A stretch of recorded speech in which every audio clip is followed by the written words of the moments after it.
Hey guys, tonight we're taking a journey back in time, not to a grand battle or a royal coronation, but to something far more intimate and, frankly, a lot more awkward. The medieval version of dating. Close your eyes for a moment and picture yourself not in your cozy bed, but in a small, smoky hut made of wattle and daub. The rough clay walls holding in the scent of wood smoke and a lingering dampness from the recent rain. Outside, the air is thick with the smells of the farm, manure, wet earth, and the distant bleating of sheep. You can feel the prickle of a rough wool tunic against your skin, and you're contemplating your future not with a dating app, but with a sense of grim, familial duty. You probably won't survive this, not in the modern sense anyway. The world you're about to enter is brutal, short, and frankly, a bit stinky. Finding a partner is less about love and more about survival. So, before you get comfortable, take a moment to like the video and subscribe, but only if you genuinely enjoy what I do here. If you're listening from somewhere exotic, go ahead and drop your location and local time in the comments. I love to see where this sleepy little history podcast reaches.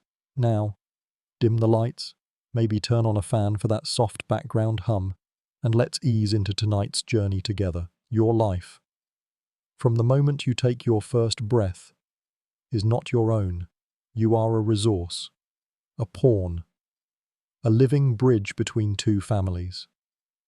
You might be the son of a lord, and your purpose is to secure a strategic alliance through marriage, to ensure your family's land and power continue into the next generation. Or you could be the daughter of a peasant farmer, and your future is tied to the strength of your back and the number of children you can bear to work the fields.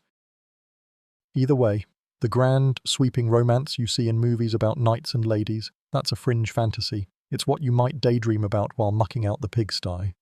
But it's not the reality. The reality is that your parents have a plan for you, a plan that was likely set in motion before you could even walk. The first steps toward your future marriage might have been taken while you were still a child, with your parents bartering your future hand in marriage in exchange for land or a lucrative trade agreement. Historians still argue whether there was any room at all for personal affection in these early arrangements. Some scholars believe that a sort of fondness might develop over time, like two trees growing together, their roots intertwined. Others maintain that it was a purely transactional relationship, with love being a modern invention or, at best, a happy accident. One mainstream historical fact is that childhood marriages were not uncommon, with betrothals often occurring when both parties were still children, and the actual marriage taking place later. This practice was especially prevalent among the nobility, who were obsessed with securing their bloodlines and fortunes. The idea of a teenager signing a marriage contract is strange enough to us, but imagine a toddler being promised to another family. The concept of dating as a premarital activity was non-existent. You didn't go out for a nice dinner and a chat, you were simply introduced, and the terms of your future were discussed and settled. Here's a quirky tidbit for you. A practice known as hand fasting was common in some regions, which was a sort of trial marriage. A couple would live together for a year and a day, and at the end of that period, they would decide whether to make it a permanent, formal marriage or to go their separate ways. It was a lot like a long, drawn-out roommate situation where you could actually call it quits without a public scandal. This trial period was a rare opportunity to get to know your potential spouse beyond a simple introduction. It was a glimpse behind the curtain of their public persona into the daily grind of their personality, a bit like a very long first date, but with way more livestock and significantly less sushi. You'd find out if they chewed with their mouth open or if they snored like a disgruntled badger. Imagine the pressure of that final day. Do you stay, or do you run for the hills? The life you're born into dictates everything. Your family's wealth, their status, their alliances. These are the levers that will move your life in a predetermined direction. You are a puzzle piece in a much larger, multi-generational game of strategy, a pawn on a vast chessboard where the real players are your parents and their land-hungry neighbors.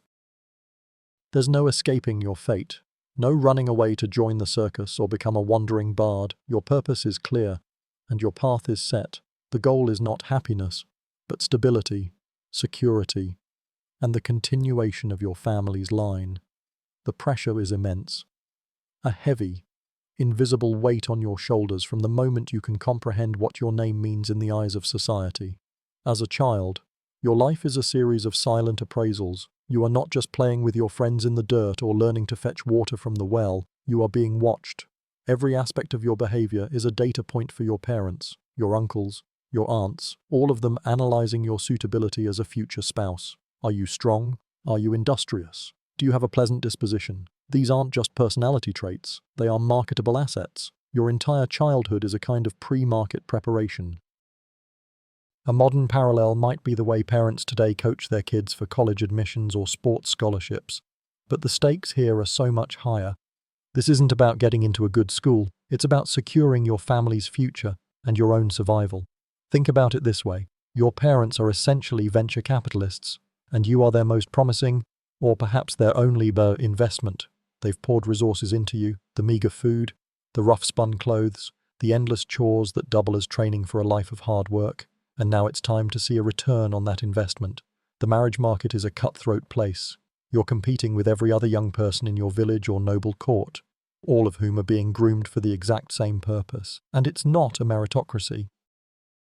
Your birthright is the primary variable, but your physical health, your ability to perform tasks, and even the simple fact of whether you are the desired gender can all impact your value. One mainstream historical fact is that childhood betrothals were a common practice, particularly among the nobility. A betrothal could be as simple as a verbal agreement between two families, sealed with a handshake and a promise. These promises were not taken lightly, as breaking one could lead to feuds or even open conflict. It was less about a romantic proposal and more about a strategic contract. You might have been promised to a neighboring lord's son when you were just 7 years old, a fact you'd find out about later, as if it were a casual piece of family news, like, "Oh, by the way, you're marrying Lord Reginald's boy in 10 years. Don't forget to practice your embroidery. A quirky or fringe tidbit is the concept of spiritual kinship. In some parts of medieval Europe, your godparents were considered to be in a family relationship with you, which meant that marrying someone who was a godparent to you or your sibling was considered a form of incest. This was a pretty strict rule, and it often created a kind of incest avoidance network that was far wider than just your blood relatives. So you not only had to worry about not accidentally marrying your second cousin, but also your godmother's nephew, or even the child of your baptismal sponsor. It was a bizarre and complex social web that you had to navigate, and it just added another layer of complexity to an already very complicated dating pool. Historians still argue whether these childhood contracts were ever truly revocable. While theoretically a formal annulment could be sought, the social and political pressure to honor the agreement was immense. A broken betrothal could stain a family's reputation for generations. Imagine being an adult and trying to back out of a marriage promised when you were a small child, a deal made between men who are now long dead. The weight of that decision would feel like 1,000 years of history pressing down on you. The concept of personal choice was a luxury few could afford, and for the vast majority of people, the path was laid out for them from birth. You might hear whispers about a different kind of love, a rebellious, untamed kind of love, but it's always spoken in hushed tones, as if it were a dangerous fantasy. The reality is that your love life is being managed by others, a careful calculation of assets and liabilities. The most important thing you can do is to be a good investment. This means being obedient, hardworking, and in the case of women, fertile. Your value is not in your sparkling personality or your witty sense of humor. Your value is in your ability to secure the family's future, to provide heirs, and to keep the household running like a well-oiled machine. It's a bit of a grim reality check, but that's the world we're in now. You're not looking for a soulmate, you're looking for a good business partner. The day you officially cross the threshold from child to young adult is marked not by a birthday party, but by a sudden, chilling shift in the way your family looks at you. You might wake up one morning, the sun slanting through the gaps in the thatch, and realize the chores are no longer just chores, they are a public performance. You are no longer just your parents' child, you are a commodity on the marriage market, and the clock is ticking. For a young woman, this might mean a sudden, intense focus on your skills in the domestic arts, spinning wool, weaving cloth, preparing food, and managing the household. For a young man, it's about proving your strength, your prowess in the fields, your ability to provide and protect. The pressure is immense. A heavy, invisible cloak that you can never truly shed. You'll overhear whispers from your parents and their friends, veiled compliments or subtle criticisms about your looks, your temperament, your ability to work. She has good childbearing hips, someone might say. as if you're a mare being judged at a market. Or, he has the strong back of his father, as if you're an ox being valued for its muscle. These are not compliments, they are assessments, and they define your worth in a way that is utterly foreign to the modern mind. There's no room for a gap year or a quarter-life crisis. Your life's purpose is to find a mate and produce the next generation, and you'd better get to it. A mainstream historical fact about this transition is that adolescence was not a recognized stage of life in the way we understand it today. You were either a child or an adult, and the transition was often abrupt and triggered by the onset of puberty. For a girl, the first signs of womanhood were often the signal for her family to start seriously seeking a husband. For a boy, it was his growing strength and ability to work alongside the men. There was no time for self-discovery or finding yourself. You were already found, and your role was already determined. The idea of teenage rebellion would have been seen as an act of pure madness and a direct threat to your family's future. Here's a quirky tidbit. In some parts of medieval Europe, there were special events or dances known as courtships fairs or mop fairs, where young people would go specifically to find a partner. These events, often tied to a local festival or a market day, were a rare opportunity for young men and women to see and be seen by members of the opposite sex from other villages. It was the medieval equivalent of a speed dating event, but with more livestock and a lot less small talk. You'd be expected to be on your best behavior, of course, but it was one of the few places where you might get a fleeting glimpse of a different face. A potential partner who wasn't your neighbor's son or daughter. It was a brief, hopeful moment in an otherwise predetermined life. Historians still argue about the extent to which these events were truly about choice. Were they a genuine opportunity for young people to find a love match, or were they just another venue for parents to scout out potential spouses for their children? The answer likely lies somewhere in the middle. While parents were always in charge, a good impression at a fair could certainly grease the wheels for a more favorable match. But let's be real. You weren't going to defy your father's wishes just because you fancied a boy with a nice smile from the next village over. Your family's well-being was always the top priority. You quickly learn that your appearance is a matter of public concern. You are a billboard for your family's prosperity and health. A well-fed look, a clean tunic, and a generally robust constitution would signal to a potential suitor's family that you were a good investment. Sickness or frailty were signs of weakness, of a poor bloodline, and would make you a less desirable match. It was a tough, Darwinian world, and the game of love was just another form of survival. The pressure to present yourself as the ideal candidate, both in mind and body, was unrelenting. It's a game you're expected to play, and a game you're expected to win, not for yourself, but for your family.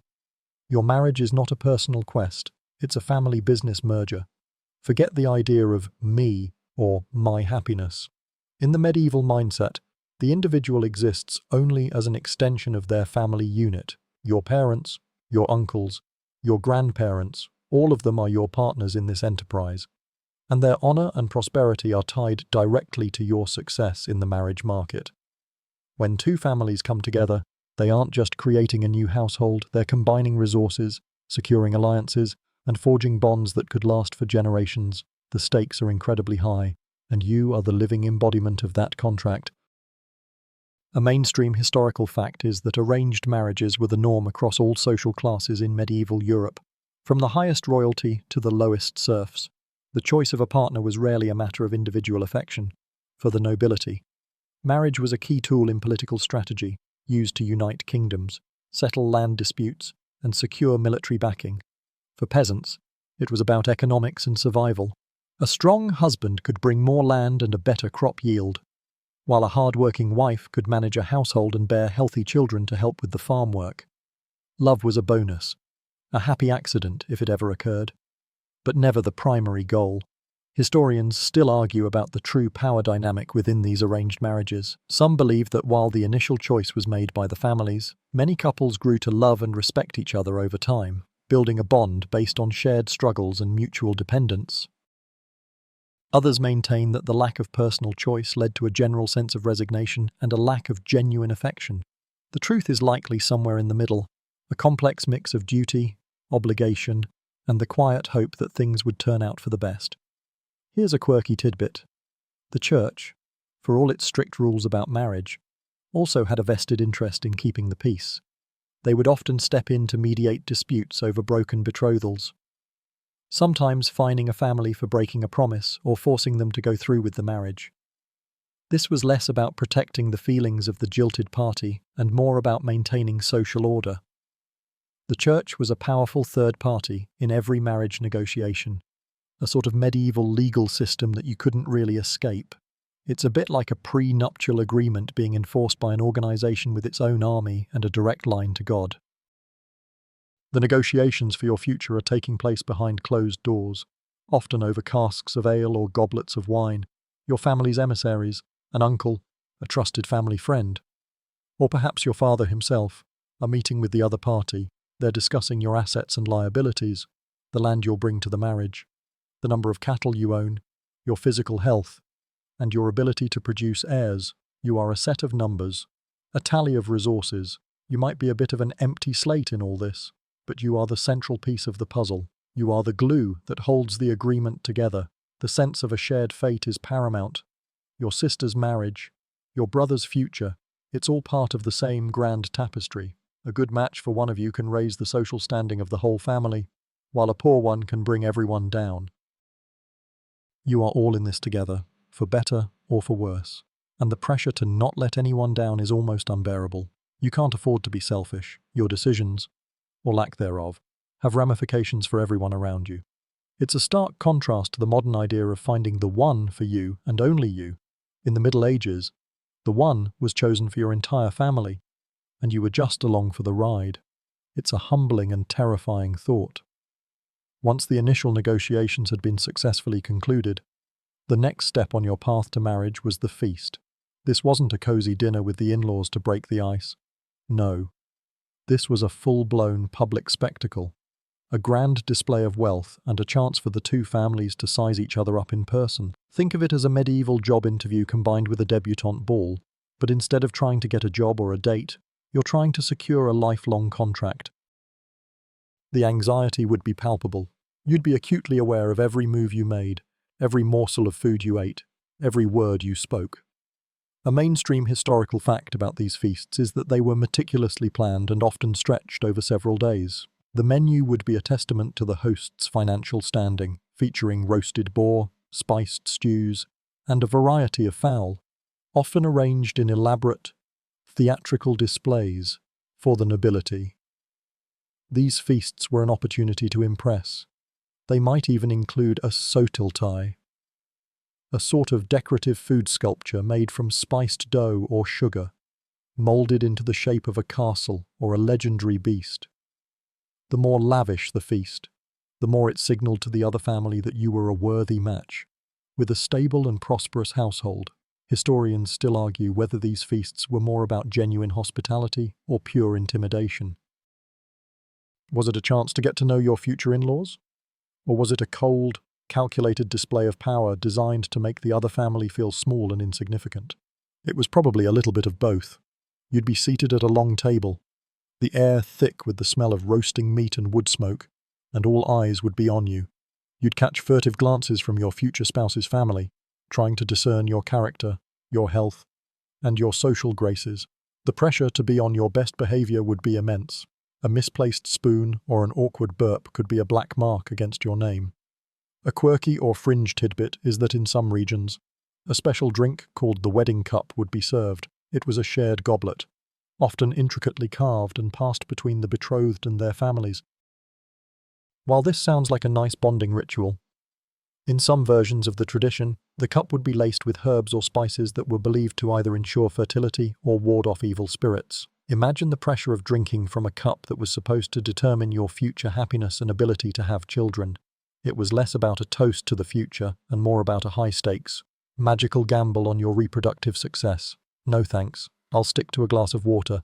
The feast would also serve as a public declaration of the impending union. Word would spread through the community, and you'd feel the weight of social expectation.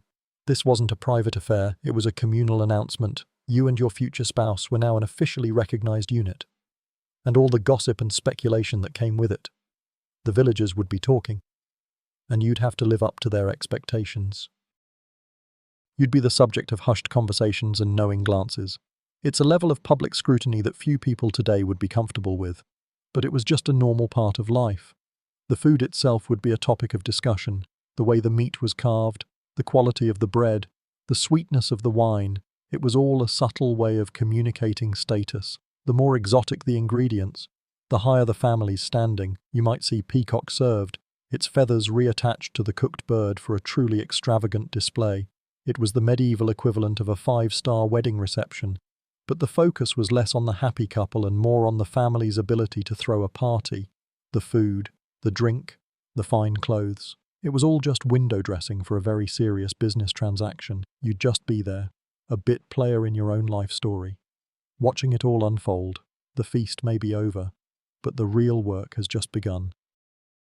Now comes the most critical, and frankly, most stressful part of the pre-marriage ritual, the dowry. You, as the bride-to-be, are essentially a living, breathing financial asset. Your worth is measured not by your kindness or your wit, but by the size of the dowry your family can offer. This isn't just about money, either. A dowry could be land, livestock, tools, household goods, or even the promise of future inheritance. It was the financial foundation of your new household, and it spoke volumes about your family's status and their ability to set you up for success, for the groom and his family. The dowry was the ultimate prize. It represented an immediate increase in their wealth and social standing. It was a tangible asset, a physical and financial representation of the new alliance. The negotiations over the dowry were often the most intense and heated part of the entire process. Far more important than any conversation about whether you and your future spouse actually liked each other. It's a bit like a business deal, where your parents are the CFOs and you are the main product.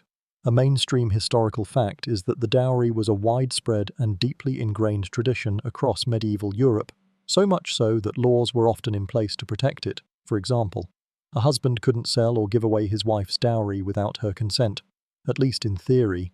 This was a form of protection for the woman, ensuring that she wouldn't be left destitute if her husband died or abandoned her. It was a kind of proto-prenup, but instead of protecting your own assets, it was protecting the assets your family had given you. It was a cold, hard fact of life. A woman without a dowry was a woman with very few options. Historians still argue whether the dowry was a tool of female empowerment or just another way to objectify women. On one hand, it gave a woman some financial security and a degree of leverage in her marriage. She brought something of tangible value to the union.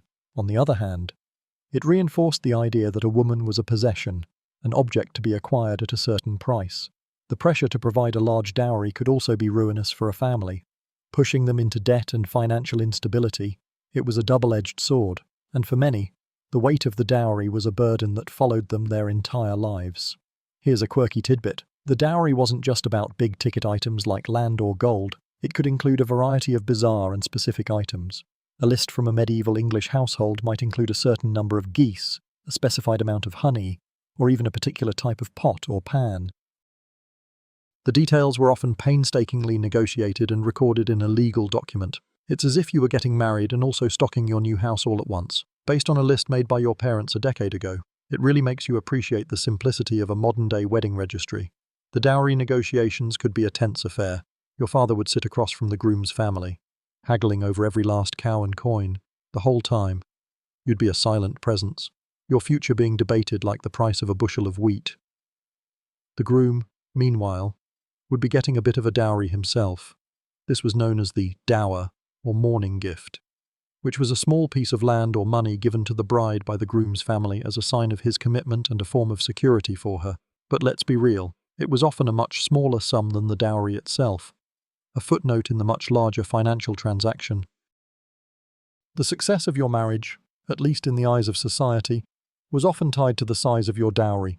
A large dowry meant a respectable, stable union. A small one meant you were a less than desirable commodity. It's a grim reality, but it was the engine that drove the medieval marriage market.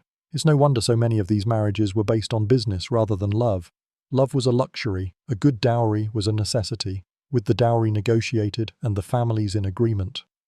The next phase of your journey begins. It's time for courtship, or at least the medieval approximation of it, for you, a member of the nobility. This process is less about getting to know your future partner and more about a carefully choreographed series of public appearances and highly chaperoned meetings. There's no sneaking off for a secret rendezvous behind the stables. Your every interaction is monitored, your conversations are likely overheard, and your behavior is under constant, intense scrutiny. A mainstream historical fact is that courtship among the aristocracy was a formal affair governed by strict social rules. A young noblewoman would be rarely, if ever, alone with a man who was not her family member or a trusted servant. When a suitor came to call, he would do so in the presence of her parents, her ladies-in-waiting, or a host of other family members. These meetings were less about whispered sweet nothings and more about polite conversation, a chance for both parties to observe each other's manners, education, and general demeanor. It was all a performance, a sort of highly stylized dance where every move had a purpose and a hidden meaning. Historians still argue whether there was any genuine emotion or affection that could grow in such a sterile environment. Some believe that the very constraints of the system forced people to find subtle ways to communicate through a shared glance, a whispered word, or a small, symbolic gift. Others maintain that it was a purely transactional relationship, and the only love that grew was a pragmatic one, based on mutual respect and shared interests. The truth is likely different for every couple, but it's safe to say that a grand passion was probably the exception, not the rule. Here's a quirky tidbit: the language of flowers, which we often associate with the Victorian era, had its roots in the Middle Ages. Certain flowers and herbs were used to send secret messages between lovers, a way to express feelings that were forbidden to be spoken aloud. A gift of a red rose might symbolize deep love, while a sprig of rosemary could represent a pledge of remembrance. It was a beautiful, secret code that allowed a glimmer of romance to break through the rigid formalities. You'd receive a bouquet and have to quietly decipher its meaning, a clandestine puzzle that added a small thrill to an otherwise very boring process. It was a bit like getting a cryptic text from your crush, but with way more pollen. The goal of this courtship was not to fall in love. The goal was to ensure that the two parties were compatible enough to live together and manage a household. You'd be discussing practical matters, the running of your estate, the management of your servants, your family's financial situation. You were essentially interviewing each other for the most important job of your life, being a good spouse. There was no room for flighty feelings or romantic whims. The fate of your families and your future children depended on your ability to be a practical, sensible adult. The pressure to present a perfect public face was immense. You couldn't afford a single misstep. A lapse in manners, a show of ignorance, or a moment of immaturity could be a sign of a flawed character. Your every action was a reflection on your family's honor. It's a lot like a modern-day job interview where your entire extended family's reputation is on the line.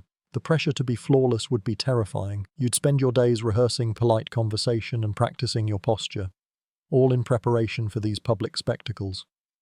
These moments when you were being judged and weighed for your worth as a future partner. While the nobility were busy with their chaperoned dances and secret language of flowers, your life as a commoner, a peasant working the land, was a world away for you. Courtship wasn't a formal, drawn-out affair. It was simple, direct, and dictated by the harsh realities of rural life. There were no feasts, no dowry negotiations over fine wine, and certainly no whispered secrets in a rose garden. Your courtship was tied to the rhythm of the seasons, the needs of the farm, and the practicalities of a life lived close to the earth. A mainstream historical fact is that for peasants, marriage was largely a matter of practicality and necessity. You needed a partner to help work the fields, raise a family, and secure a place in the village. A young peasant man might approach a young woman directly, perhaps at a village fair or a local dance, and simply state his intentions. The conversation wouldn't be about love, but about how many acres he could work, or how many chickens he could afford. The family's blessing was still crucial, but it was often given on the basis of whether the union would make the new household more economically viable. Historians still argue about the level of personal choice peasants had in their marriages.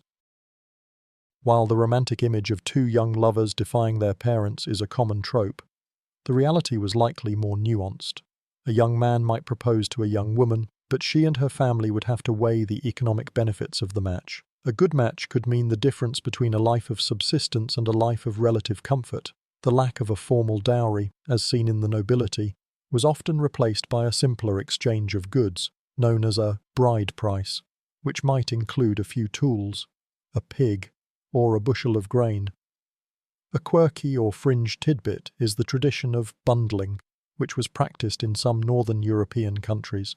A young man and woman would be allowed to share a bed together, fully clothed and with a wooden board placed between them. This was a way for a couple to spend a night talking and getting to know each other without the risk of unwanted intimacy. It was a bizarre but very practical solution to the problem of privacy in a world where homes were small and shared by entire families. Imagine the awkwardness of trying to have a serious conversation about your future while lying next to a plank of wood, and knowing your entire family is just in the next room. It was a funny and pragmatic solution to a very serious problem. The commoner's courtship was a lot like a modern-day business negotiation, but with a lot more dirt and livestock. You'd be sized up based on your ability to work, your health, and your reputation for being a decent and hard-working person. A good reputation in the village was your most valuable asset. A man who was known for being lazy or a woman who was known for being a gossip would find it very difficult to secure a good match. The community was a powerful force, and its opinion of you was a key determinant of your future. The pressure to marry was just as intense for peasants as it was for the nobility, but for different reasons. For a young man, a wife was a necessity to run the household and raise children who could help on the farm. For a young woman, marriage was her only real path to social and economic stability. Being an unmarried woman was a precarious existence, often leaving you at the mercy of your family or the kindness of strangers. The idea of being a spinster was a very real and very frightening prospect. Ultimately, the commoner's courtship was a straightforward transaction. It was about creating a stable, working unit that could survive and thrive in a brutal and unforgiving world. Love might have been a nice thought, a whispered prayer in the night. But it was not the foundation of your marriage. The foundation was built on hard work, shared struggle, and the quiet hope that you and your partner could make a go of it, together. With all the formal negotiations and chaperoned meetings out of the way, you might find yourself turning to more unconventional methods to secure a good match. In a world where so much of your fate is out of your hands, it's only natural to seek a little bit of magic, a little bit of control.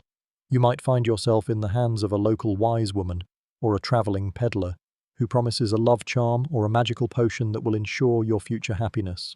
This is where the more bizarre side of medieval life comes into play.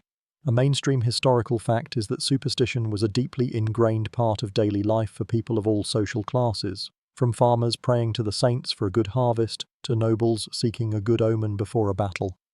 People believed that a vast, invisible world of spiritual forces was at work all around them. This belief extended to matters of the heart. You'd find all sorts of strange rituals and beliefs aimed at attracting a partner, ensuring fertility, or making a marriage a happy one. These were not seen as strange or bizarre, they were simply another tool in the toolkit of a person trying to survive in a very unpredictable world. Historians still argue whether these love charms and rituals were truly believed to be effective, or if they were more of a psychological crutch, a way for people to feel like they had some agency in a life that was largely predetermined. It's likely a bit of both. The belief in magic was so widespread that even the church had to issue warnings against certain practices. The promise of a love potion or a fertility charm, however, would have been a powerful one, and for a person with very few options, it would have been a difficult promise to resist. Here's a quirky tidbit for you that's pretty gross, but perfectly illustrates the kind of things people were willing to do. A medieval love charm might involve ingesting a potion made from unusual ingredients, such as a ground-up portion of a specific animal's organ, or a piece of a plant that was said to have magical properties. But the truly bizarre ones, well, let's just say some people believed that a potion made from the blood or hair of the person you desired would make them fall in love with you. And for an extra layer of you had to get a hold of some of their bodily fluids, if you know what I mean. It was a pretty grim and unsanitary way to try to secure a love match. No thank you. You might also find yourself participating in strange rituals on specific holidays, like Midsummer's Eve, which was said to be a time when the veil between the worlds was at its thinnest. You'd be told to walk backward into a well on that night, or to stand in a certain spot, and the image of your future spouse would appear to you, or perhaps you'd be advised to bake a cake with a special ingredient and give it to your crush, who would then be magically drawn to you. The air was thick with these sorts of stories. a kind of pre-scientific folklore that was passed down from generation to generation. The belief in these charms and rituals was a testament to how little control people felt they had over their own destinies. When your parents are making all the major decisions for you, and your future is a matter of land and livestock, a little bit of magic seems like a pretty good deal. You'd be willing to try almost anything if it meant you could have some small say in your own life. And so, you'd find yourself in a dark hut, whispering a charm under your breath, a tiny, desperate prayer for a little bit of happiness in a world that didn't seem to care about it. It's a sad and a little bit sweet thought, a testament to the human desire for love and connection, even in the most unromantic of circumstances. The courtship, or whatever passes for it, is over. The dowry has been negotiated down to the last sheep, the feast has been consumed, and the families have given their final, binding consent. You are no longer just a person, you are a signatory to a contract. This isn't a wedding announcement, it's a legal document, a formal agreement outlining every aspect of your future life together. This is where your romantic notions, if you had any to begin with, crash headfirst into the cold, hard reality of medieval life. A mainstream historical fact is that the marriage contract, or carta dotis, was a crucial legal document. It specified not only the size and contents of the dowry, but also the terms of the dower, the property or funds that the husband would provide for his wife's support should he predecease her. The document would outline the duties and responsibilities of both parties, the rights of the children, and the conditions under which the contract could be dissolved, which, as we'll learn, was almost never. It was a business merger in every sense of the word, and you were the company being acquired. The document would be signed, witnessed, and sealed with wax, making it as legally binding as any modern-day corporate agreement. Historians still argue whether this legalistic approach to marriage stifled or, in a strange way, protected the individuals involved. On one hand, it left little room for personal choice or emotional connection. On the other, it provided a clear framework for a couple's life, a set of rules that could prevent a husband from squandering his wife's dowry or a wife from making foolish decisions. It was a pragmatic solution to the problem of family continuity in a world without safety nets, divorce courts, or easy ways to make a living on your own. For a young woman, in particular, the legal contract was her only real protection in a world where she had very few rights. Here's a quirky tidbit. In some places, the signing of the marriage contract was a public spectacle, a sort of pre-wedding event where the entire village would gather to witness the agreement. The contract would be read aloud, in all its detailed, financial glory. You'd be standing there, in front of all your neighbors, listening to a man read off a list of everything your family was giving away, from land and livestock to your dowry chest full of linens. It was a truly humbling and slightly humiliating experience, a stark reminder that your worth was being quantified in public for everyone to see. The signing of the contract was a final, undeniable step. There was no going back. The families had made a deal, and the deal was now written in stone, or at least on parchment. The pressure to honor the agreement was immense, and to break it would not only be a legal offense, but a grave social one. You would be seen as a liar, a traitor, and a person of no honor. Your family would be disgraced, and your future prospects would be ruined. The contract was not just a piece of paper, it was a promise to the community, a declaration that you were now part of a new unit. The contract also often included clauses about inheritance, specifying how the land and assets would be divided among the children. It was a forward-looking document, designed to ensure the family's survival for generations to come. You were a link in a long chain, and this contract was the knot that tied you to the future.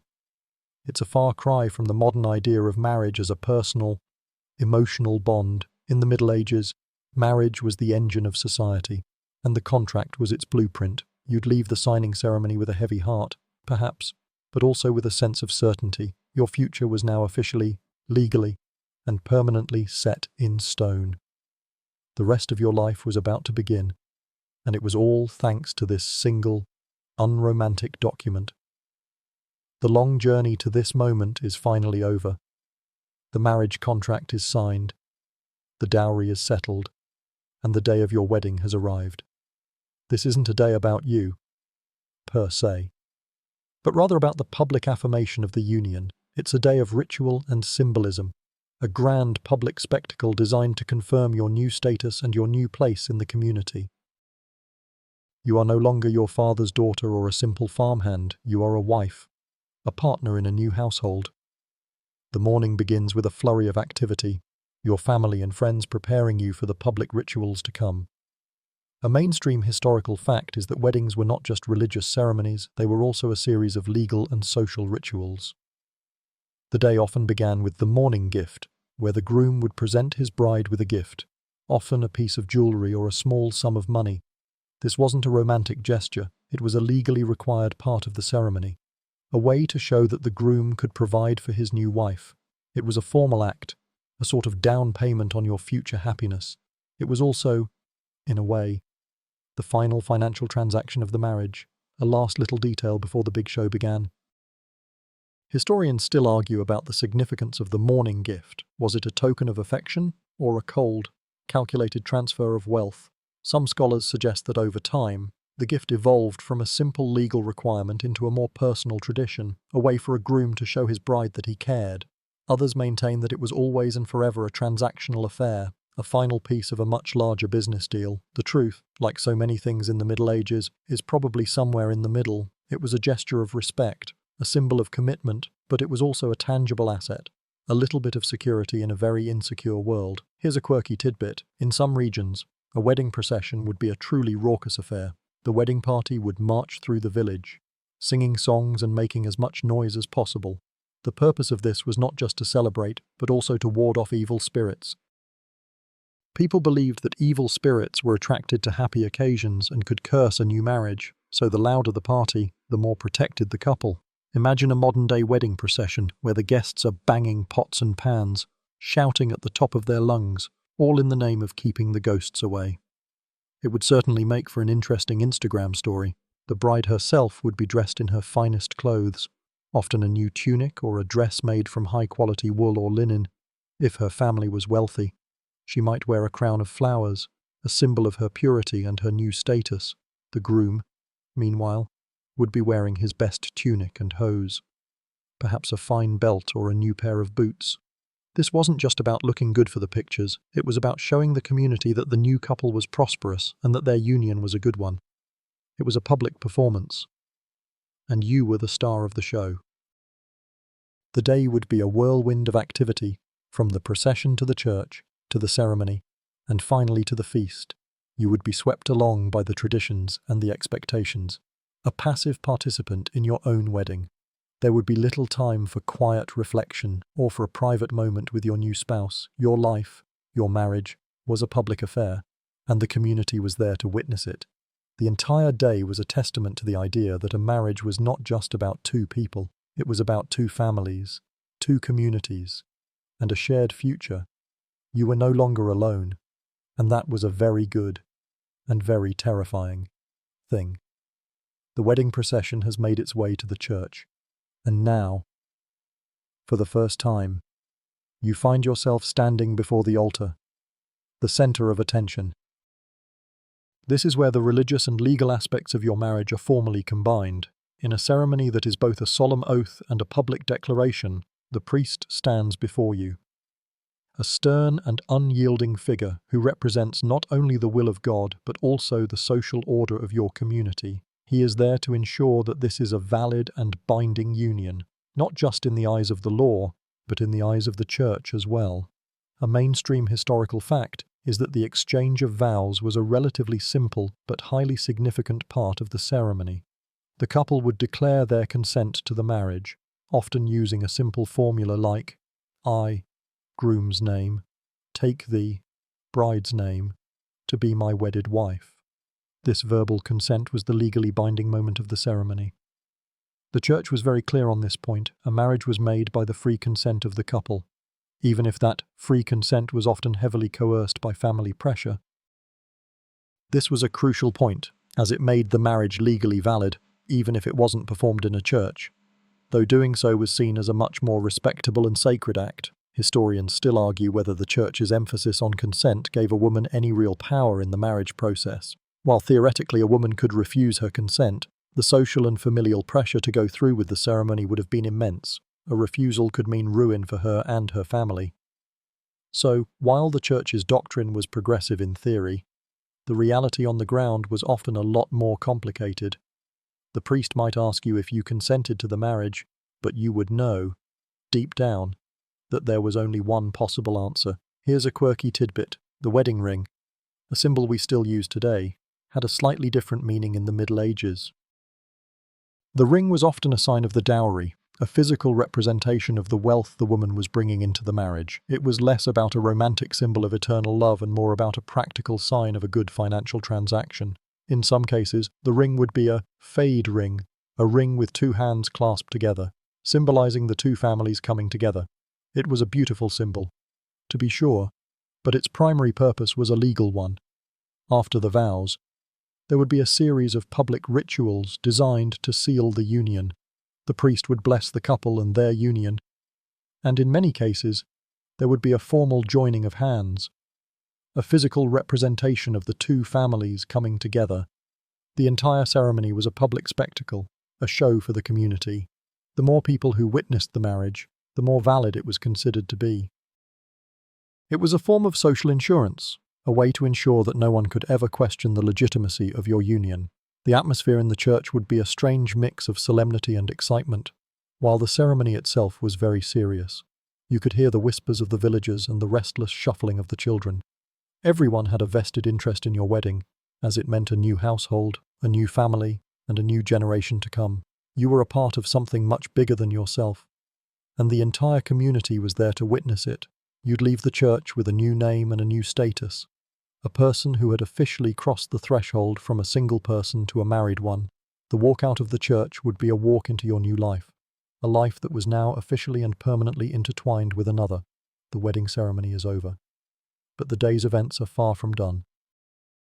The next stage is the wedding feast, a massive and often chaotic celebration that serves as the official public recognition of your new status as a married couple. For the nobility, this feast would be a grand, multi-day affair, a chance to show off their wealth and cement their new political alliance. For the commoner, it might be a simple potluck in a barn, but the purpose was the same: to celebrate, to eat, and to reaffirm the community's support for the new union. A mainstream historical fact is that the food served at these feasts was a direct reflection of the family's social standing. A royal wedding feast might include roasted swans, peacocks with their feathers reattached for a dramatic presentation, and a variety of spiced meats and sweet confections. A peasant wedding, meanwhile, might feature a roasted pig, some fresh bread, and a few gallons of ale. The more lavish the feast, the more it signaled to the community that this was a good match, a prosperous union that would lead to a strong and healthy family. The feast was a performance, and the food was your main prop.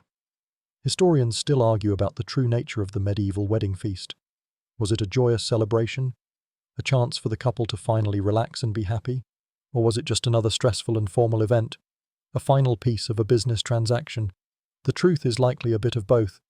You would be exhausted from the day's rituals, and yet you would be expected to be a gracious host, to mingle with your guests, and to show everyone that you were happy with your new partner. The pressure would be intense, a constant performance for an audience of hundreds of people. Here's a quirky tidbit. In some parts of Europe, it was traditional for the guests to bring their own food to the feast, a practice known as a wedding breakfast. This was especially common among the lower classes, who couldn't afford a huge feast on their own. The guests would bring their own dishes, and everyone would share, creating a large and diverse meal. This was a wonderful way for the community to show its support for the new couple. And it also meant that the couple wasn't bankrupted by the cost of their own wedding. It was a beautiful communal tradition, a testament to the idea that a marriage was a community affair. The feast would be a noisy, boisterous affair. There would be music from lutes and harps, songs sung by a local bard, and a lot of loud, drunken toasts to the happy couple. The guests would get rowdy, and it was considered good luck to have a little bit of chaos and laughter at your wedding.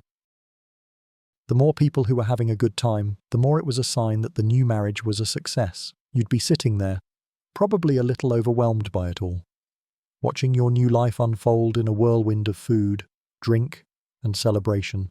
But even with all the fun, There was a very serious undercurrent to the feast.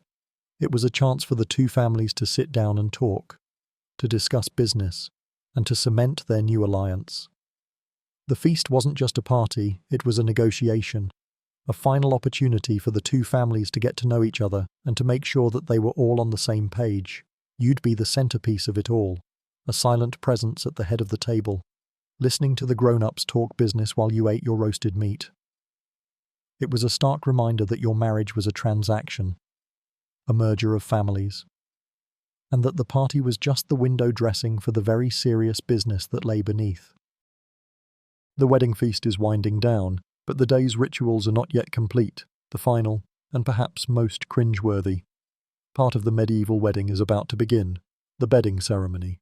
This was a public ritual designed to prove that the marriage had been consummated, an act that was considered a legal and social necessity. There was no honeymoon, no quiet, romantic first night together. Your wedding night was a performance, a final spectacle for your family and your community. A mainstream historical fact is that the bedding ceremony, or bedding down, was a common practice across all social classes, from peasants to royalty.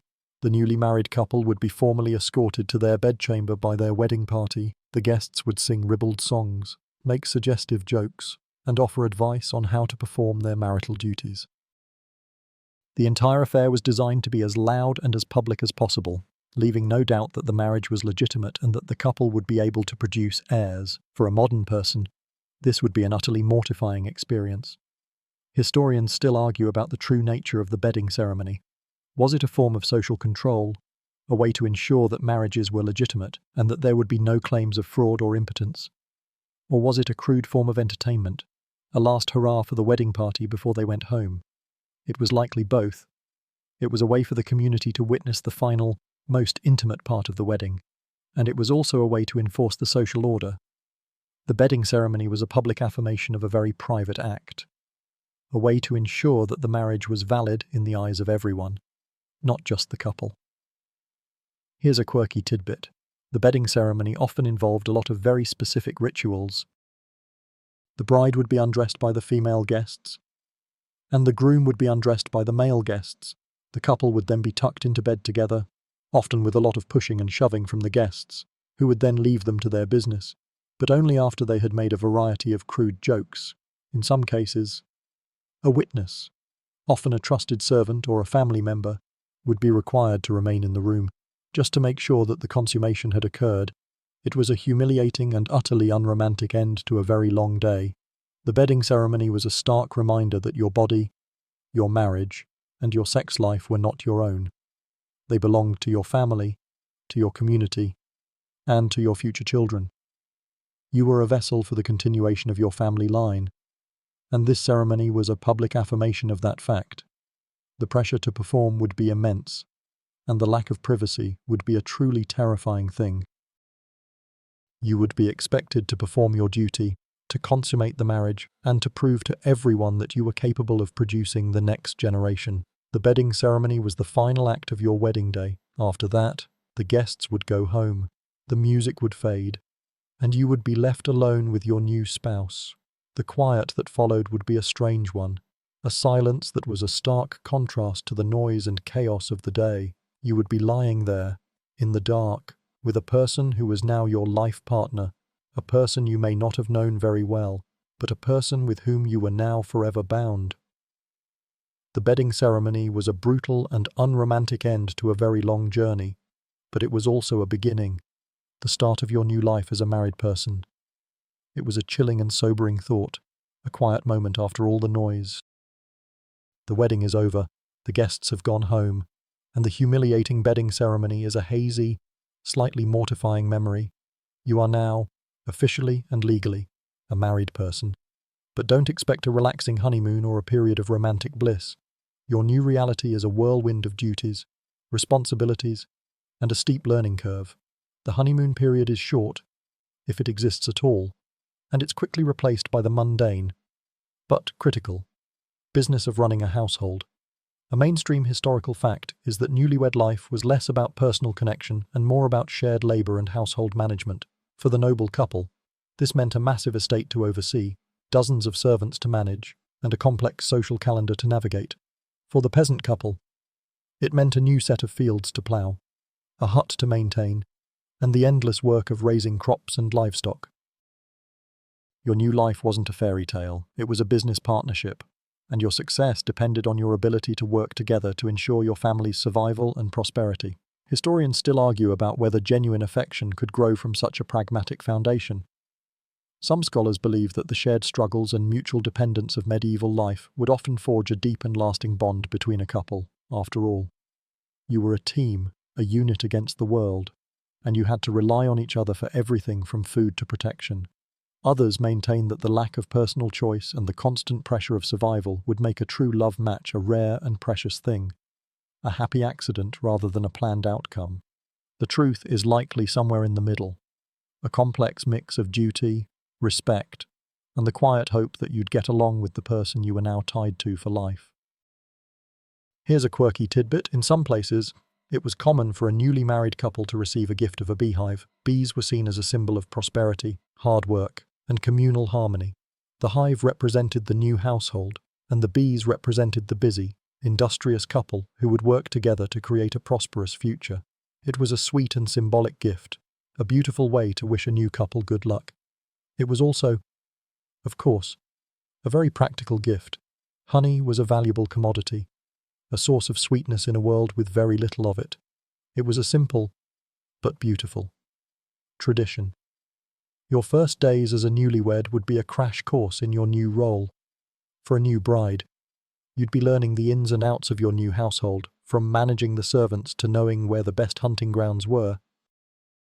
For the new groom, you'd be learning to manage your new wife's dowry, to deal with her family, and to navigate the complex social and political landscape of your new life. There was no time to sit back and relax. Your new life had begun, and the clock was ticking. The pressure to produce an heir, for the nobility, or to get a new crop planted, for the commoner, would be immense. You would find yourself in a constant state of learning and adjustment. The person you married, a person you likely barely knew, was now your partner in everything. You would eat together, sleep together, and work together. And you would be expected to forge a life together, whether you liked it or not. The concept of me time, or personal space, was non-existent.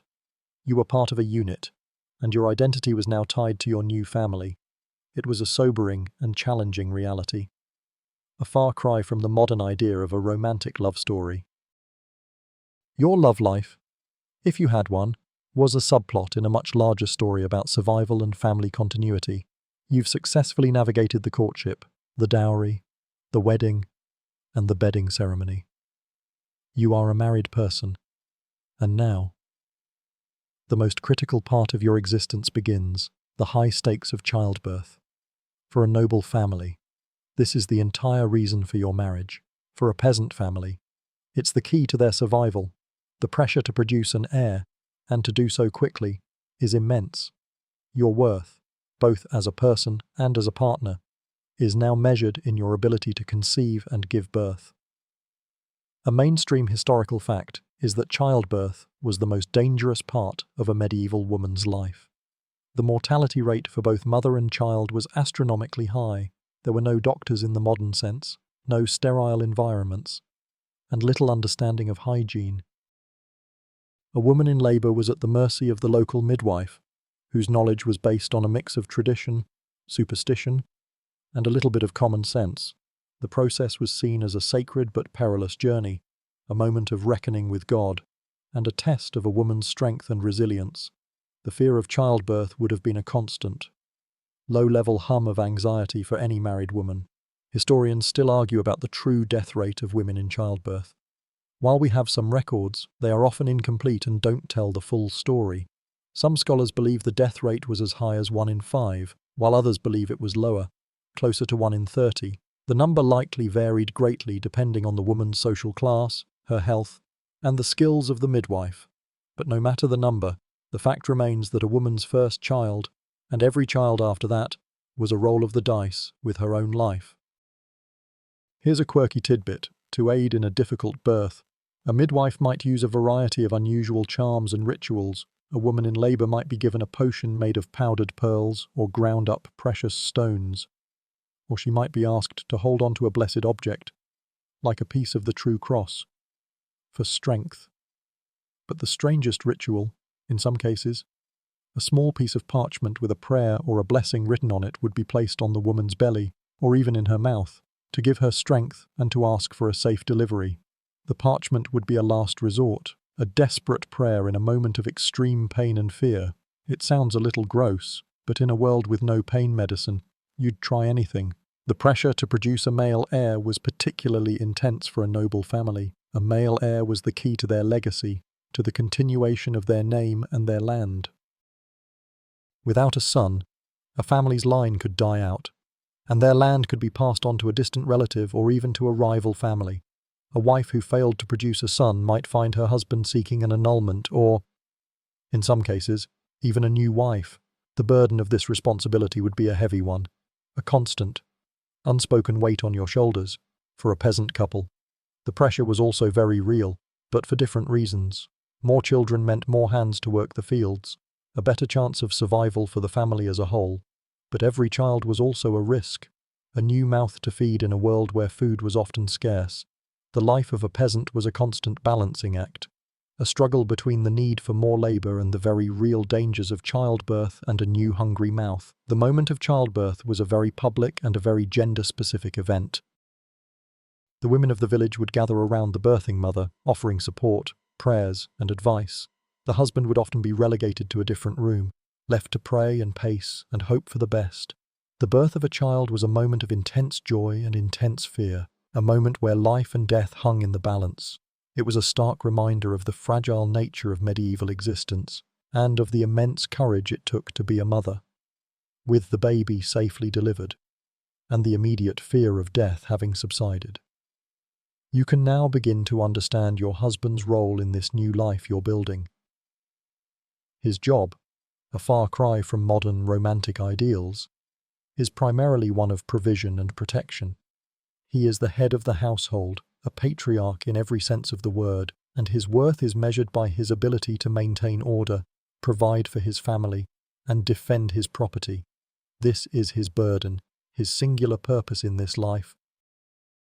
A mainstream historical fact is that the medieval household was a strict, patriarchal hierarchy, with the husband at the very top. He held legal and social authority over his wife, children, and servants. His duties were clear.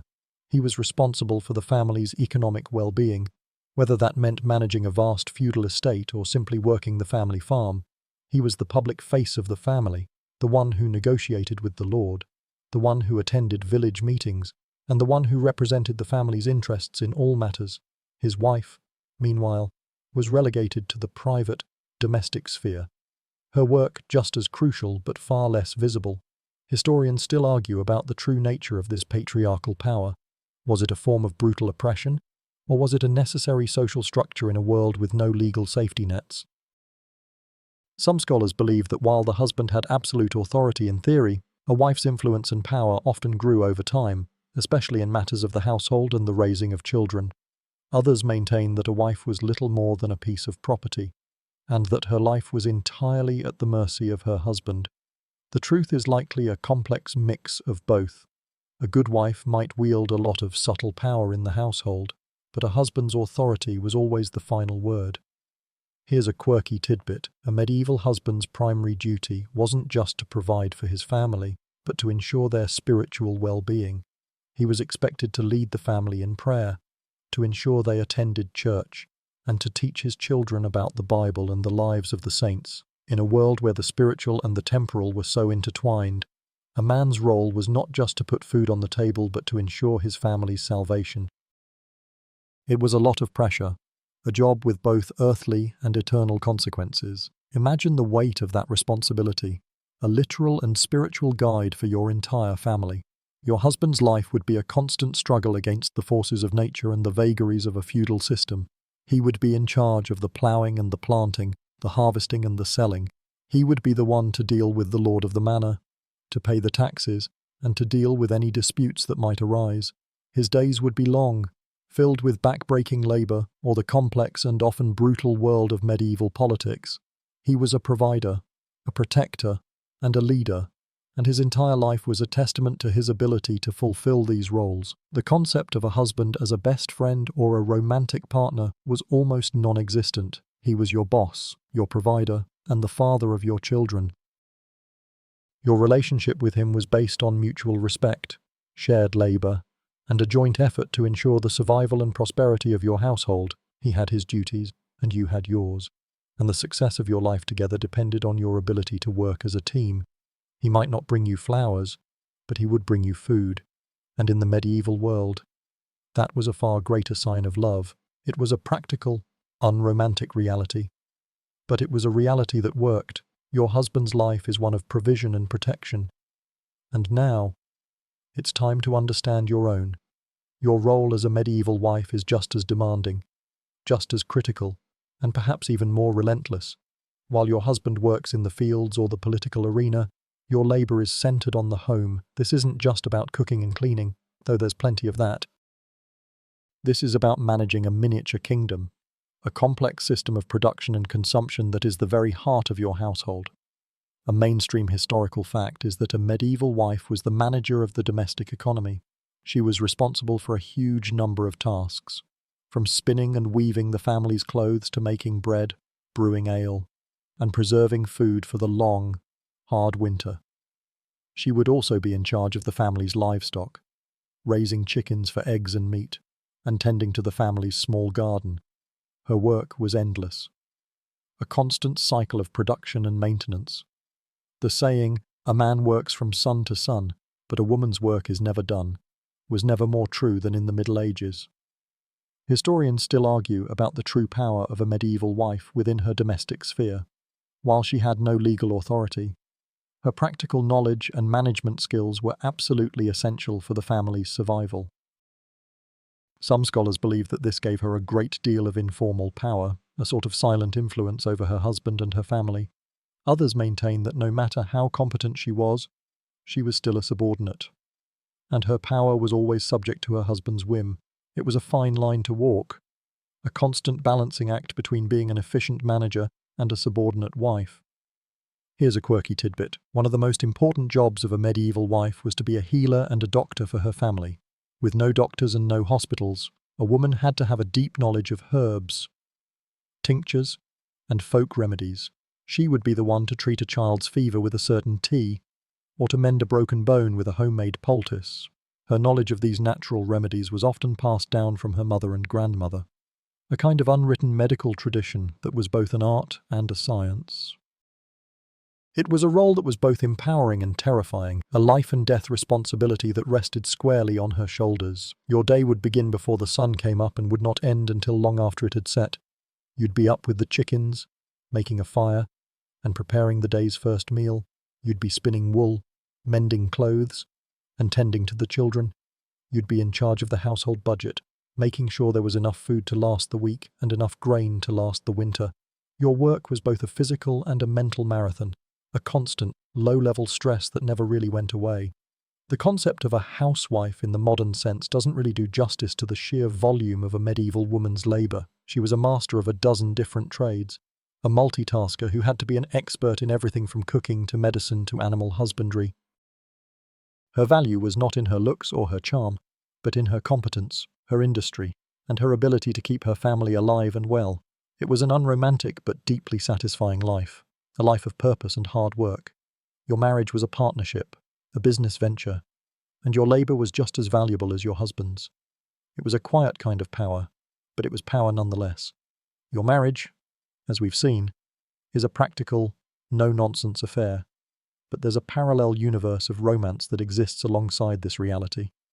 A world of secret passions and forbidden love that is the polar opposite of your lived experience.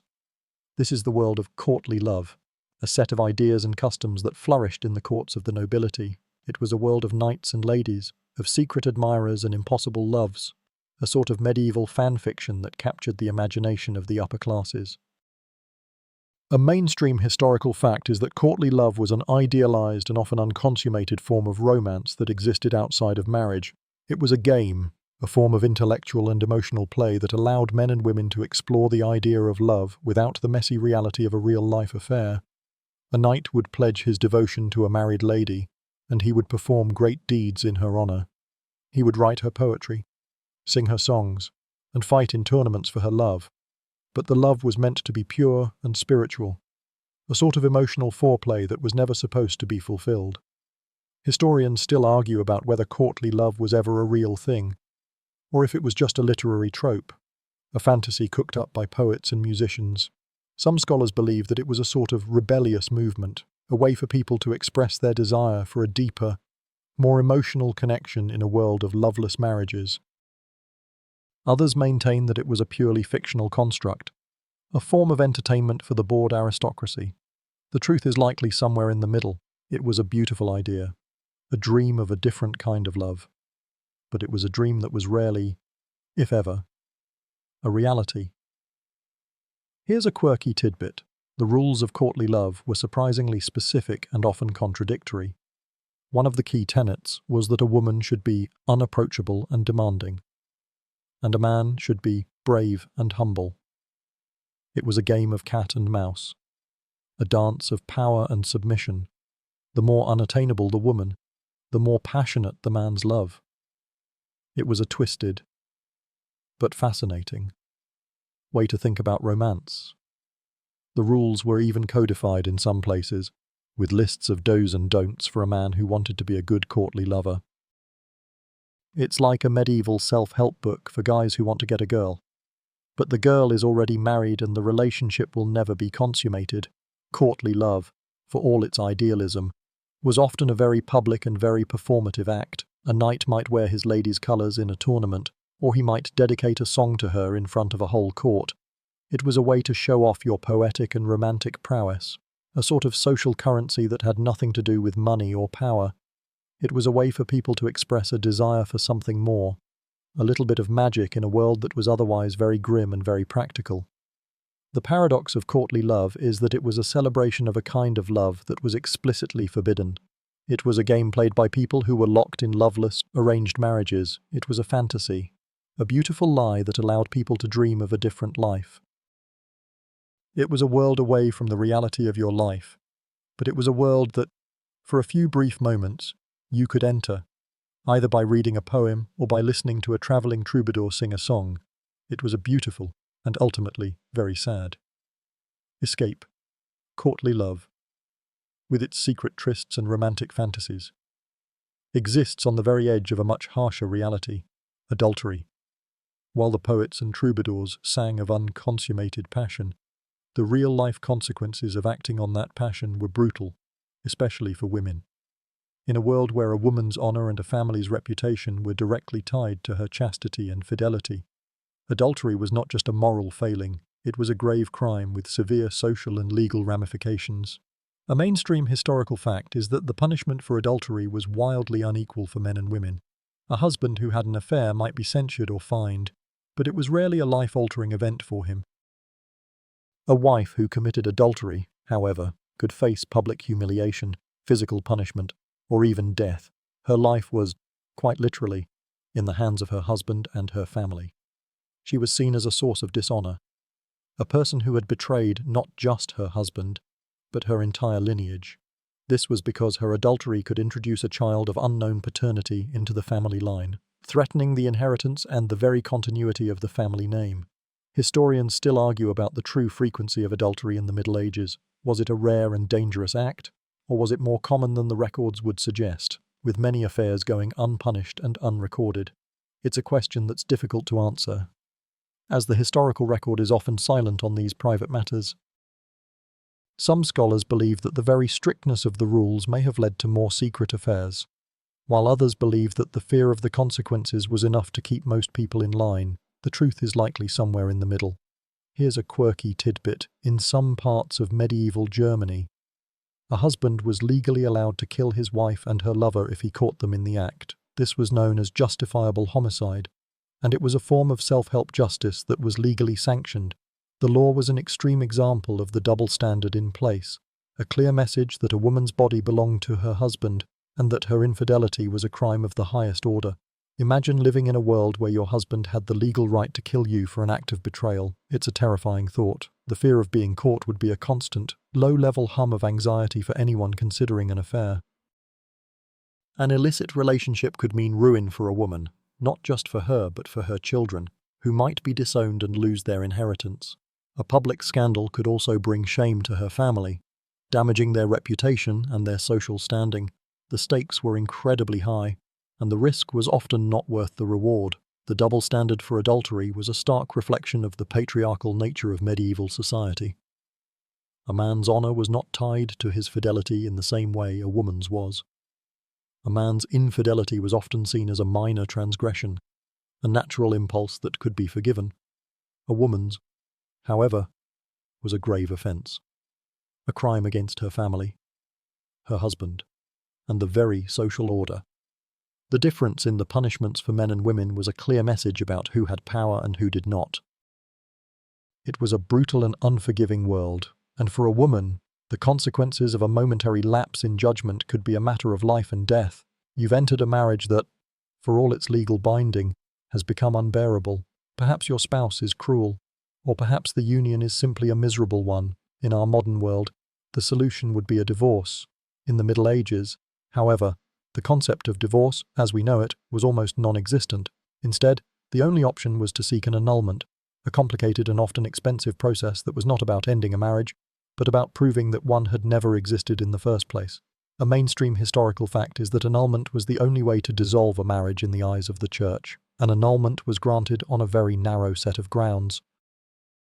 For example, a marriage could be annulled if one of the parties was found to be impotent, if the couple was too closely related, or if one of the parties had been forced into the marriage against their will. It was not a no-fault solution, it was a legal and religious investigation, a public airing of a couple's most private and personal issues.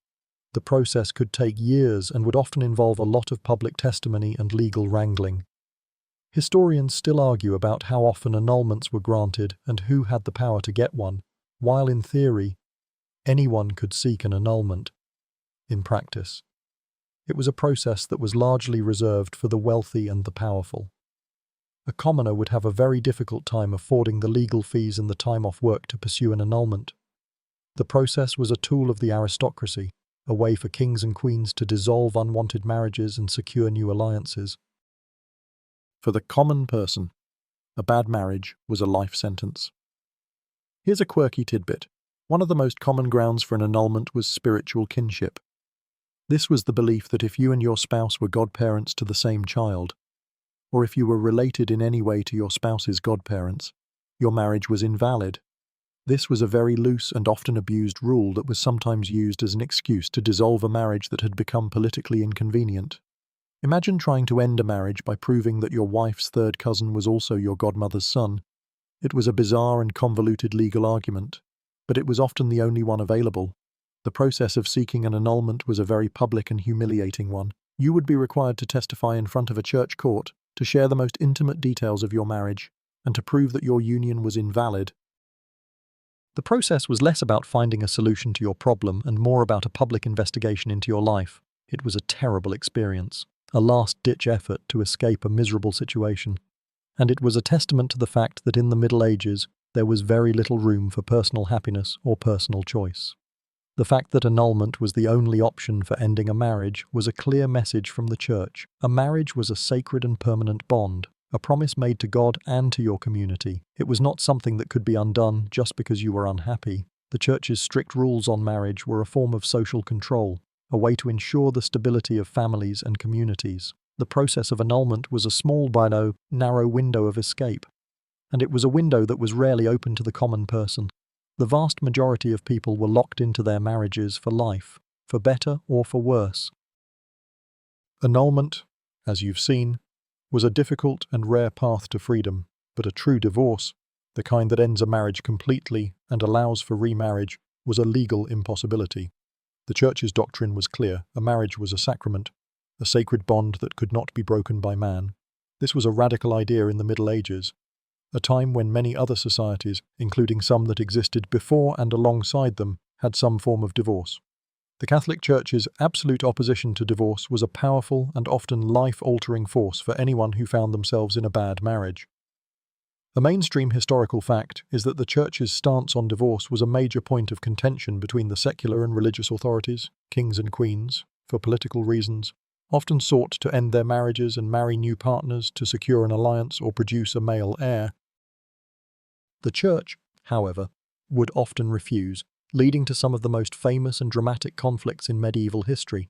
Like the one between King Henry VIII and the Pope, it was a clash of two very powerful institutions, and the common person was caught in the middle. The Church's power over marriage was a check on the power of the secular rulers, a way to show that even a king was subject to God's law. Historians still argue about the reasons for the Church's strict stance on divorce. Was it a genuine belief in the sanctity of marriage, a way to protect women and children from abandonment, or was it a tool of social control, a way to ensure the stability of the feudal system and to keep the population in line? It was likely a bit of both. The Church, in its own way, saw itself as a protector of the social order, and the family was the basic unit of that order. By making divorce impossible, the Church was ensuring that families would remain together, for better or for worse. Here's a quirky tidbit. In some places, a couple could get a separation, a sort of legal and physical separation that allowed them to live apart. This was a way to escape a violent or dangerous marriage, but it was not a divorce. You were still married in the eyes of the Church, and you could not remarry. It was a half measure, a compromise that allowed for a little bit of breathing room, but did not offer true freedom. It was a life of a sort of a limbo, a person who was neither single nor truly married, a legal and social ghost who was in a permanent state of in-between. The inability to divorce was a brutal reality for anyone in an abusive or simply an unhappy marriage. You were locked in for life, and there was no way out. The only thing you could do was to make the best of it, to find a way to live with the person you were with, even if you couldn't love them. It was a testament to the fact that in the Middle Ages, happiness was not a right, it was a luxury. Your life was about duty, survival, and the continuation of your family line. And the Church's stance on divorce was a constant reminder of that. The Church's power over marriage was absolute. It dictated who you could marry, when you could marry, and, most importantly, that you could never, ever get a divorce. This was a force that shaped the lives of millions of people, a rigid and unyielding system that was a source of both comfort and despair. It was a world where a bad decision in your teens could lead to a lifetime of regret, and there was nothing you could do about it. It was a sobering thought, and it makes you appreciate the simplicity of a modern-day divorce filing, as messy as it can be. If you're a medieval woman, your husband's death, as tragic as it would be, comes with a strange and unexpected silver lining. This is the moment when, for the first time in your life, you might taste something akin to freedom. Widowhood, for many women, was a period of newfound independence and a chance to exercise a degree of control over their own lives that was simply impossible while married. This wasn't a joyous freedom. Of course, it came at a great personal cost, but it was freedom nonetheless. A mainstream historical fact is that a widow had far more legal rights and personal autonomy than a married woman.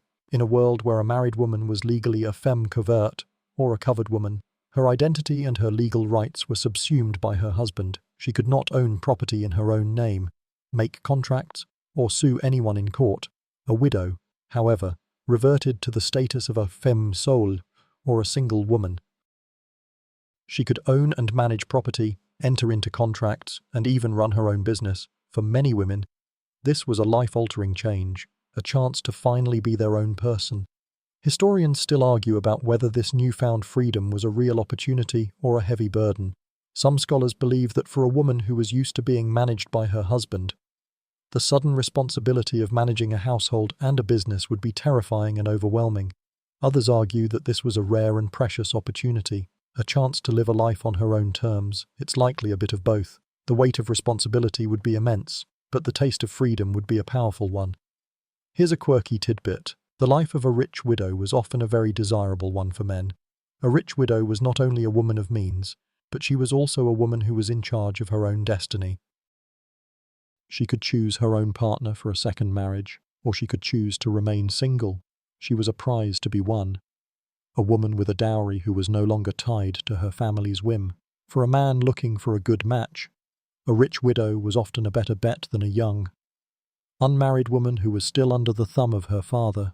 This made rich widows surprisingly popular in the marriage market. The life of a widow was a strange and often lonely one.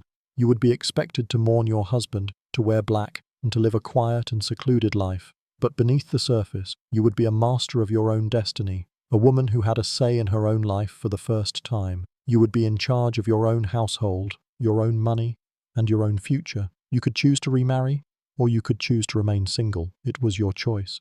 And that was a very rare and very precious thing. The freedom of widowhood was not a universal experience. A poor widow with no property and no means of support would find herself in a very precarious position, often forced to work as a servant or to rely on the charity of her family.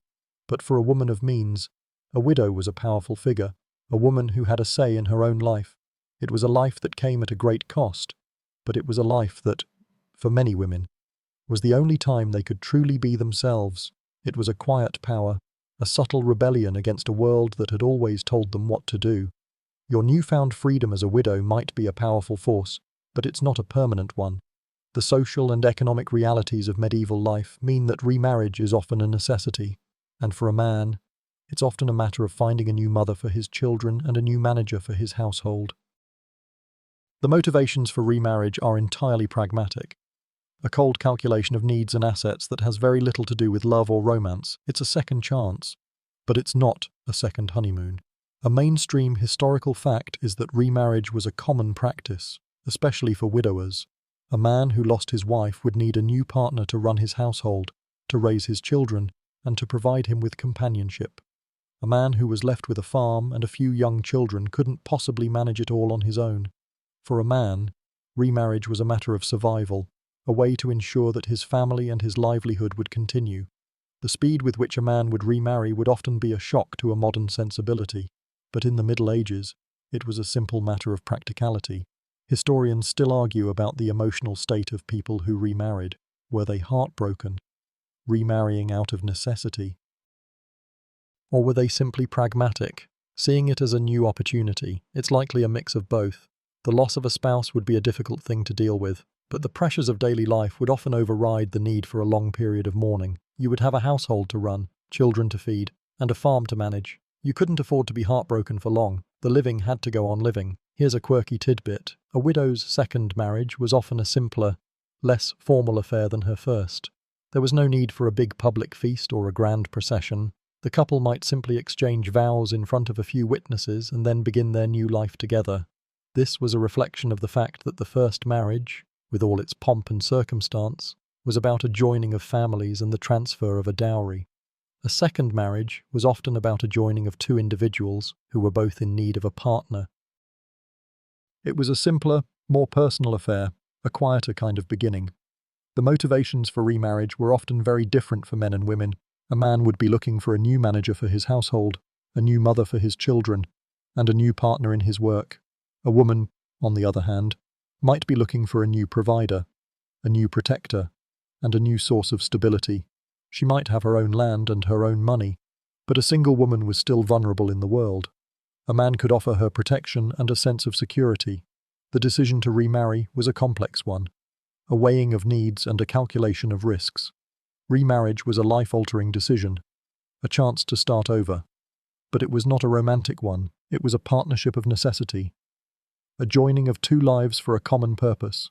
The goal was not happiness or love, but survival, and the quiet hope that you and your new partner could make a go of it, together. It was a testament to the fact that in the Middle Ages, love was a luxury, and survival was a necessity. And in the end, it was a practical and unromantic decision, a sober beginning to a new chapter of your life. The life of a married woman was a life of duty, hard work, and relentless responsibility. But what about the woman who never marries? What is her fate in this society? Her path is a difficult and often lonely one. A life lived on the fringes of a world that values and rewards marriage above all else. She is a figure of pity, a social outcast, a woman who has failed to fulfill her primary duty to her family and to society. A mainstream historical fact is that for an unmarried woman, or a spinster, her social and economic options were extremely limited.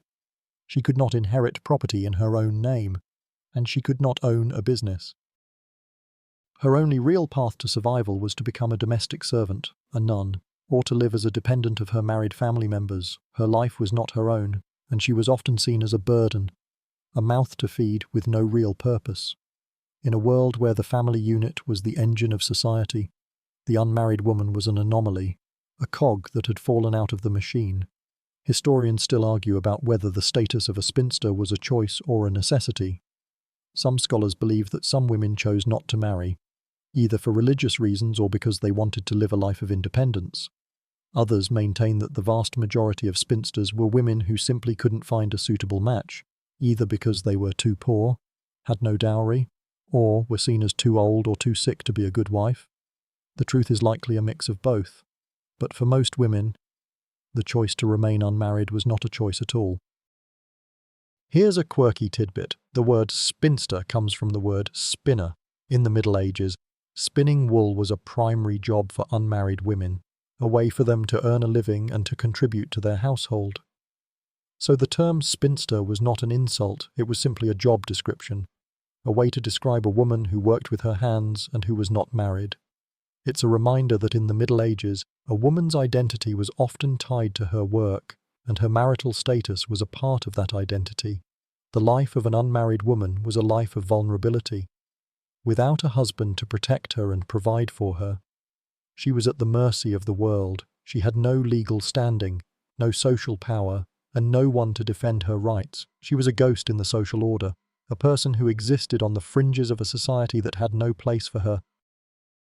She would be an object of pity, a figure of gossip, a woman who had failed to live up to the expectations of her family and her community.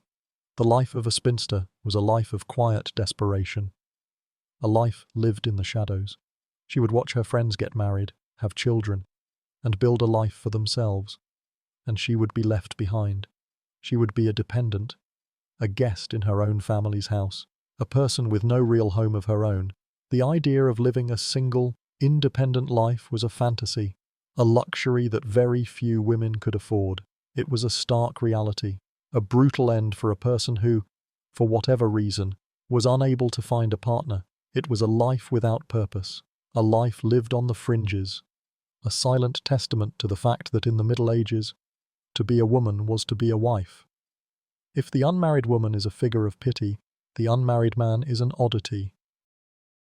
While he doesn't face the same social and economic precariousness as an unmarried woman, he is still an object of suspicion. He is a man who has failed to live up to the expectations of his family and his community, a man who has not secured his legacy or his place in the world. He is a bachelor, and in a society built on the family unit, he is a man without a purpose. A mainstream historical fact is that for an unmarried man, or a bachelor, his options were far wider than a woman's. He could own land, run a business, and travel. He had a degree of freedom that was almost unheard of for a married man, who was tied to his wife, his family, and his land. But this freedom came at a cost. He was seen as a man who had failed to grow up, a man who was irresponsible, a man who was not to be trusted. He was a threat to the social order, a wild card in a world that valued stability and predictability. Historians still argue about why a man would choose to remain a bachelor. Was it a rebellion against the social order, a desire for personal freedom, or was it simply that he couldn't find a wife? It's likely a mix of all three. For a man who didn't want the burden of a family or the responsibilities of a household, being a bachelor was a way to live a life on his own terms. For a man who was too poor to afford a wife, it was a life of quiet desperation. For a man who was simply unlucky in love, it was a life of loneliness. Here's a quirky tidbit. In some regions, a bachelor was a figure of fun and ridicule. He might be the subject of jokes and songs, and he might be forced to sit at the kids' table during feasts and celebrations. He was a man who was not a part of the club, a man who had not joined the ranks of the responsible adults. In some cases, he might even be fined by the community for remaining unmarried. This was a way for the community to enforce social norms, a way to show that a bachelor was not a normal or desirable part of society. The pressure to marry was immense, and the ridicule was a powerful tool to make sure that a man did his duty. The life of an unmarried man was a life of a sort of social limbo. He was not a boy, But he was not a man either. He was a person without a home, a person without a purpose. He would be an object of gossip, a figure of suspicion, a man who had failed to live up to the expectations of his family and his community. He was a ghost in the social order, a person who existed on the fringes of a society that had no place for him. The life of a bachelor was a life of quiet loneliness, a life lived in the shadows. He would watch his friends get married, have children, and build a life for themselves, and he would be left behind. He would be a guest in his own family's house, a person with no real home of his own. The idea of living a single, independent life was a fantasy, a luxury that very few men could afford. It was a stark reality, a brutal end for a person who, for whatever reason, was unable to find a partner. It was a life without purpose, a life lived on the fringes, a silent testament to the fact that in the Middle Ages, to be a man was to be a husband. In a world where finding a match was often a matter of distance and social class, the village matchmaker was an indispensable part of the process. This wasn't some magical, love-obsessed figure like a modern-day dating coach. This was a pragmatic, often elderly, woman or man who knew everyone in the community and understood the delicate balance of land, livestock, and family reputation. They were a human algorithm, a walking database of who was available, who had a good dowry, and who would make a good partner. A mainstream historical fact is that matchmakers played a crucial role in facilitating marriages, especially among the peasant class. They were the intermediaries, the people who could approach a family with a proposal without the social awkwardness or risk of a direct rejection. They would have a good sense of who would be compatible, not in terms of personality, but in terms of work ethic and family values. The matchmaker was a go-between, a person who could discreetly suss out a family's willingness to entertain a proposal, saving both sides from a public and embarrassing refusal. It was a very necessary service in a world where social interactions were so tightly controlled. Historians still argue about the effectiveness of medieval matchmakers. Were they truly successful in creating happy, long-lasting marriages? Or were they just another tool for families to exert control over their children's lives? It's likely a mix of both. A good matchmaker could bring together two people who might otherwise never have met. A kind of pre-digital dating app that was all about human connection and local knowledge. But the ultimate goal was still a pragmatic one, to find a partner who would make a good business partner and a good co-parent. The matchmaker was a servant of the social order, not a purveyor of romance. Here's a quirky tidbit. In some places, a matchmaker would be paid in kind, with a gift of livestock or a portion of the harvest. Their fee was not a set price, but a sign of the family's gratitude for their service.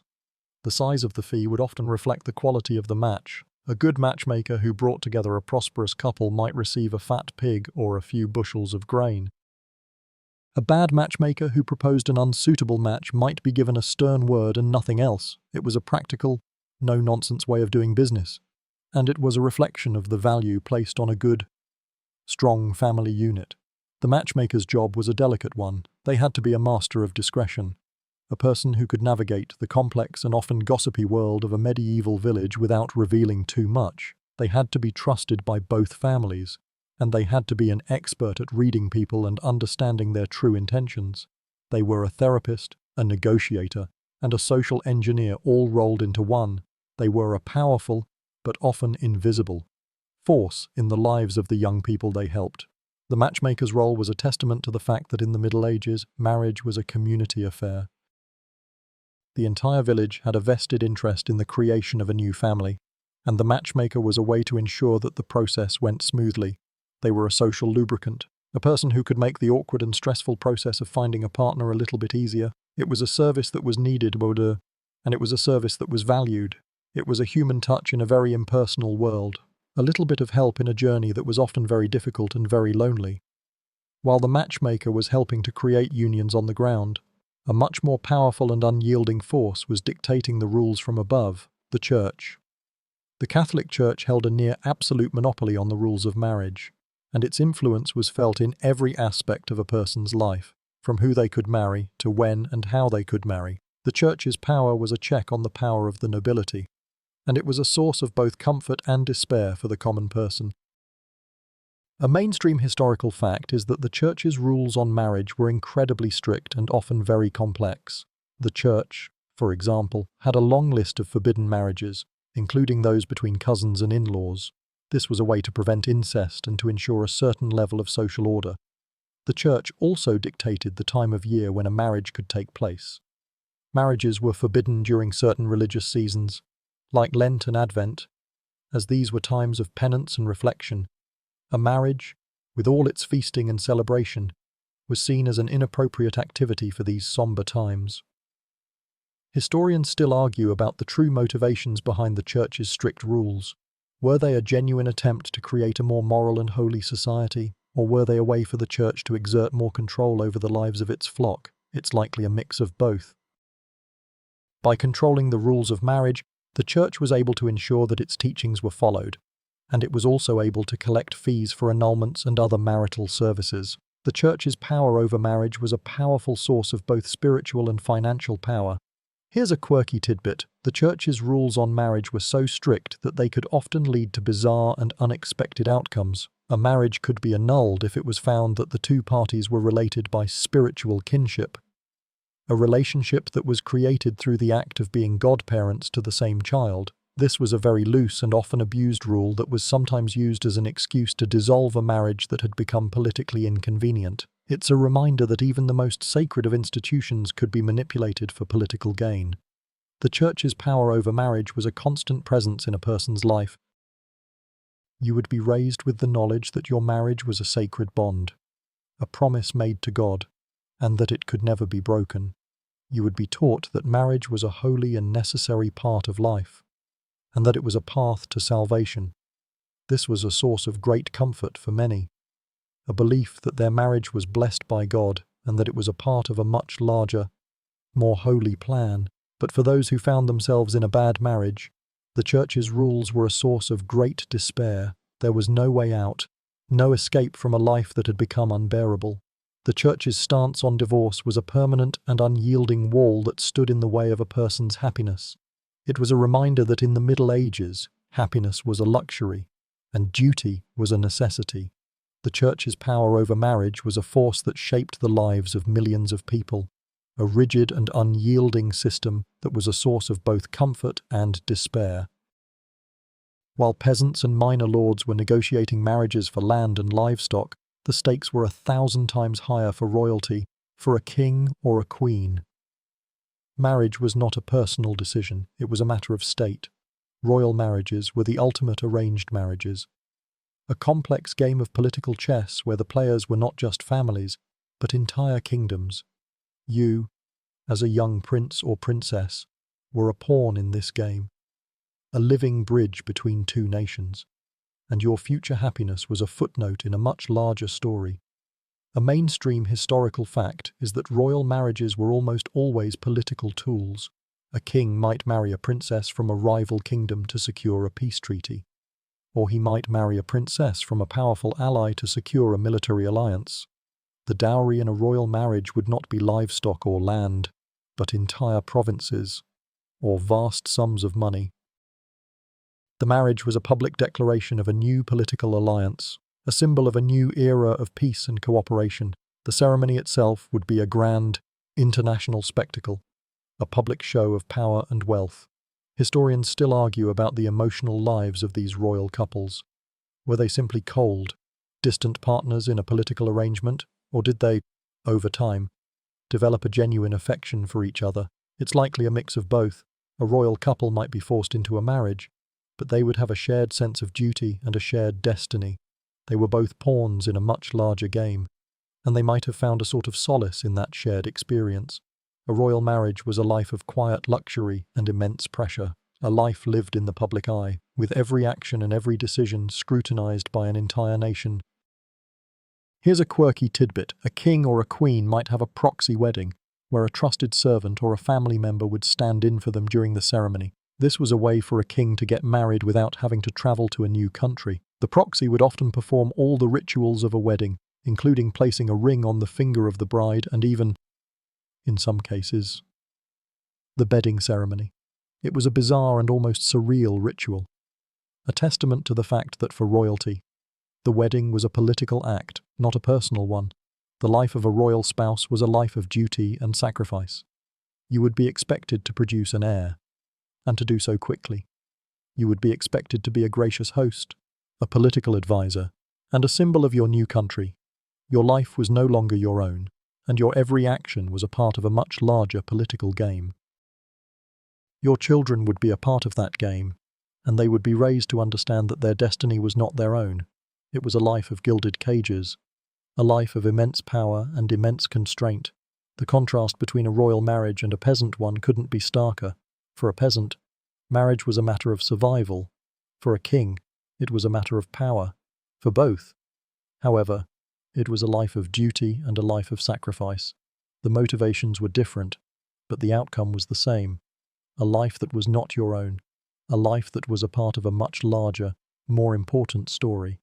It was a sobering thought, a reminder that whether you were a king or a commoner, your life was a part of a much larger, more important story. We've talked about the grand royal weddings, but now let's come back to earth. While kings were marrying for political power, the common people, the peasants working the land, had their own version of a wedding. This wasn't a grand spectacle, but a simple, heartfelt affair that was no less binding. The peasant's vow was a practical and personal one, a promise made not just to God, but to the community. It was a testament to the fact that in the Middle Ages, marriage was a part of daily life, a simple and necessary step that was taken with great seriousness. A mainstream historical fact is that for peasants, a marriage could be made with a simple exchange of vows and the public declaration of consent. This was known as sponsalia, or a hand-fasting, a legal and binding agreement made without a priest or a church. The couple would simply declare their intention to marry, and a few witnesses would be present to ensure that the vow was a sincere one. The church, of course, preferred a more formal wedding in a church, but it recognized these simple vows as legally binding. This was a form of marriage by common law, a public and communal affair that was a part of the fabric of daily life. Historians still argue about the true nature of these simple vows. Were they a form of rebellion against the church's authority, a way for peasants to marry without the church's interference, or were they simply a practical necessity, a way for people to get married when a priest was not available? It's likely a mix of both. The simple vow was a way for a couple to get married quickly, and it was also a way for the community to witness and approve of the union. It was a simple, honest way of doing things, a reflection of the peasant's pragmatic and no-nonsense approach to life. Here's a quirky tidbit. In some regions, a peasant couple would cement their vows with a simple ritual, like sharing a piece of bread or a drink of ale. This was a symbolic act, a way to show that they would now share a life and a future together. It was a beautiful and simple tradition, a personal and heartfelt way of making a lifelong commitment. It was a far cry from the grand, elaborate weddings of the nobility, but it was a vow that was no less meaningful. It was a testament to the fact that in the Middle Ages, a promise made was a promise kept. The peasant wedding was a community affair. The entire village would gather to witness the vows, to offer their blessings, and to celebrate the new union. There would be music and dancing, a little bit of food and drink, and a lot of goodwill. It was a celebration of a new family, a new life, and a new generation. The wedding was a moment of joy, a moment of community, and a moment of hope. It was a reminder that even in the toughest of times, people still found a way to celebrate life and to find a little bit of happiness. The contrast between the peasant wedding and the royal wedding couldn't be starker. For a peasant, a wedding was a simple, personal affair. For a king, it was a political act. For both, however, it was a life of duty and a life of sacrifice. The motivations were different, but the outcome was the same, a life that was not your own, a life that was a part of a much larger, more important story. It was a sobering thought, a reminder that whether you were a king or a commoner, your life was a part of a much larger, more important story. The vows have been exchanged, the feast has been had, and the bedding ceremony, blessedly, is over. But your marriage, like all things in the Middle Ages, is not just a private affair. It is a public one, a matter of community interest and a subject of constant scrutiny.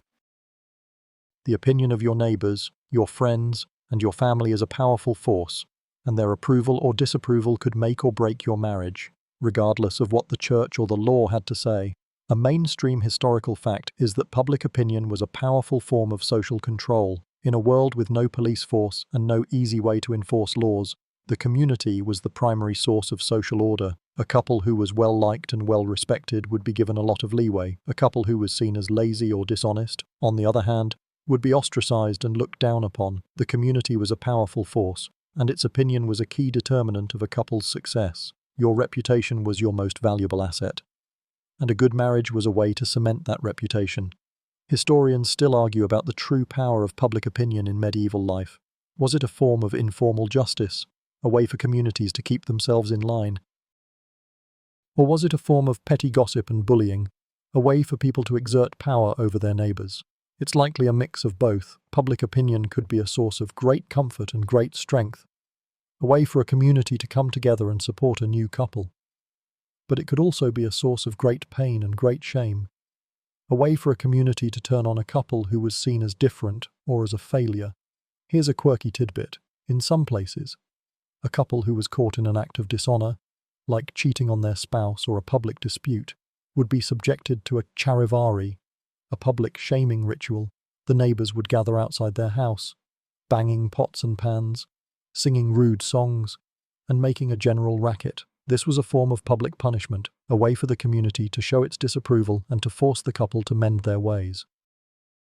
It was a brutal and humiliating experience, a testament to the fact that in the Middle Ages, a private failing was a public one, and the community had a right to know. The approval of your neighbours was a source of great power. A couple who was well-liked would find it easier to get a loan, to borrow tools, or to get help in a time of need. A couple who was not liked would be left to fend for themselves. The community was a powerful force, and its opinion was a key determinant of a couple's success. The marriage was a public performance, and your life together was a part of a much larger, more important story. The community was the audience, and you were the star of the show. The life of a married person was a life of quiet sacrifice and a life of public performance. You were expected to be a good neighbour, a good parent, and a good member of the community. You were expected to work hard, to be honest, and to be a good role model for your children. Your life was a part of a much larger, more important story, and the community was there to witness it. It was a life of immense pressure and immense reward, a life lived in the public eye, with every action and every decision scrutinized by an entire village. We've talked about arranged marriages and public opinion, but what about the love that was truly forbidden, the love that went against the rules of society, religion, and family? This is the story of those who dared to love outside of the prescribed norms, and the harsh and often brutal consequences they faced. This is the story of a love that was a rebellion, a dangerous and often fatal choice that had ramifications for everyone involved. A mainstream historical fact is that forbidden love was a dangerous game. A love affair between a knight and a peasant, for example, was an unthinkable transgression. A love between a Christian and a Jew was a crime that could be punished with death. A love between two people of the same gender was a sin that was not only forbidden by the church, but was also a crime that could be punished with imprisonment or death. The rules were clear, and the consequences were dire. A person who dared to love outside of the prescribed norms was a person who was a threat to the social order, a person who had to be punished. Historians still argue about the frequency of these forbidden loves. Were they a rare and isolated occurrence, a romantic fantasy that rarely came to fruition, or were they a secret, underground movement, a form of quiet rebellion against the rigid social order? It's a question that is difficult to answer, as the historical record is often silent on these matters. But it's clear that the temptation was there, a desire for a different kind of love that was powerful enough to make people risk everything for it. Here's a quirky tidbit. In some parts of medieval Europe, there were stories of love potions that were used to force a person to fall in love. These potions were often made from strange and bizarre ingredients, like herbs, animal parts, and other unmentionable things. The use of a love potion was a crime against the church and against the person who was forced to take it. It was a way for a person to get what they wanted, but it was a violation of a person's free will, a crime that was seen as a form of black magic. Imagine living in a world where a person could be forced to love you, and the only way to escape was to find a way to break the spell. The consequences of a forbidden love were severe. A woman who loved a man outside of her social class might be disowned by her family and forced to live a life of poverty. A man who loved a woman from a different religion might be excommunicated by the church and ostracized by his community. A couple who loved each other in secret might be discovered and subjected to public humiliation, physical punishment, or even death. The stakes were incredibly high, and the risk was often not worth the reward. The story of forbidden love is a sad one, a story of people who dared to dream of a different life, a life where they could love who they wanted to love. But it is also a story of a brutal and unforgiving world, a world where love was not a right, but a privilege. It was a testament to the power of love, but it was also a testament to the power of the church and the social order. It was a tragic and beautiful story, a reminder that even in the darkest of times, people still found a way to dream of a different life, with love so tightly controlled and public. You might wonder if there was any room for private communication, for a secret language of the heart, and the answer is yes. In a world with no cell phones or text messages, lovers found a way to communicate in secret, using coded messages, symbolic gifts, and the subtle language of gestures. This was a private world, a small rebellion against the public nature of medieval life, and a way for lovers to express a passion that was forbidden to be spoken aloud. A mainstream historical fact is that clandestine communication was a highly developed art form in the Middle Ages. Lovers would use a variety of clever and often beautiful methods to communicate in secret. A man might send a woman a small, intricately carved box with a hidden message inside. A woman might send a man a piece of embroidery with a secret symbol stitched into the pattern. These were not just romantic gestures, they were acts of rebellion. A way for a couple to create a small, secret world for themselves in a world that was constantly watching. Historians still argue about the true nature of these secret messages. Were they a form of genuine communication, a way for lovers to express their true feelings, or were they a form of intellectual play, a kind of puzzle that was a part of the game of courtly love? It's likely a mix of both. The art of secret communication was a part of the romantic ideal of the Middle Ages, a world of knights and ladies, of secret admirers and impossible loves, but it was also a very real and a very necessary tool for people who were trying to love in a world that was constantly watching. Here's a quirky tidbit. In some places, a couple would use a love letter that was written in a code made up of flowers and herbs. Each flower or herb would represent a letter of the alphabet, and the love letter would be a bouquet of flowers that, when deciphered, would reveal a secret message. It was a beautiful and a very clever way of communicating, and it was a form of communication that was almost impossible to intercept. It's a reminder that even in the darkest of times, people found a way to find a little bit of magic, a little bit of romance. The art of secret communication was a testament to the power of love, but it was also a testament to the power of the human spirit. In a world that was constantly trying to control and to constrain, people found a way to find a little bit of freedom, a little bit of personal space. It was a small rebellion, a quiet act of defiance against a world that was constantly telling them what to do. The life of a medieval person was a life of public performance and private pain. You were expected to be a good wife, a good husband, a good member of the community.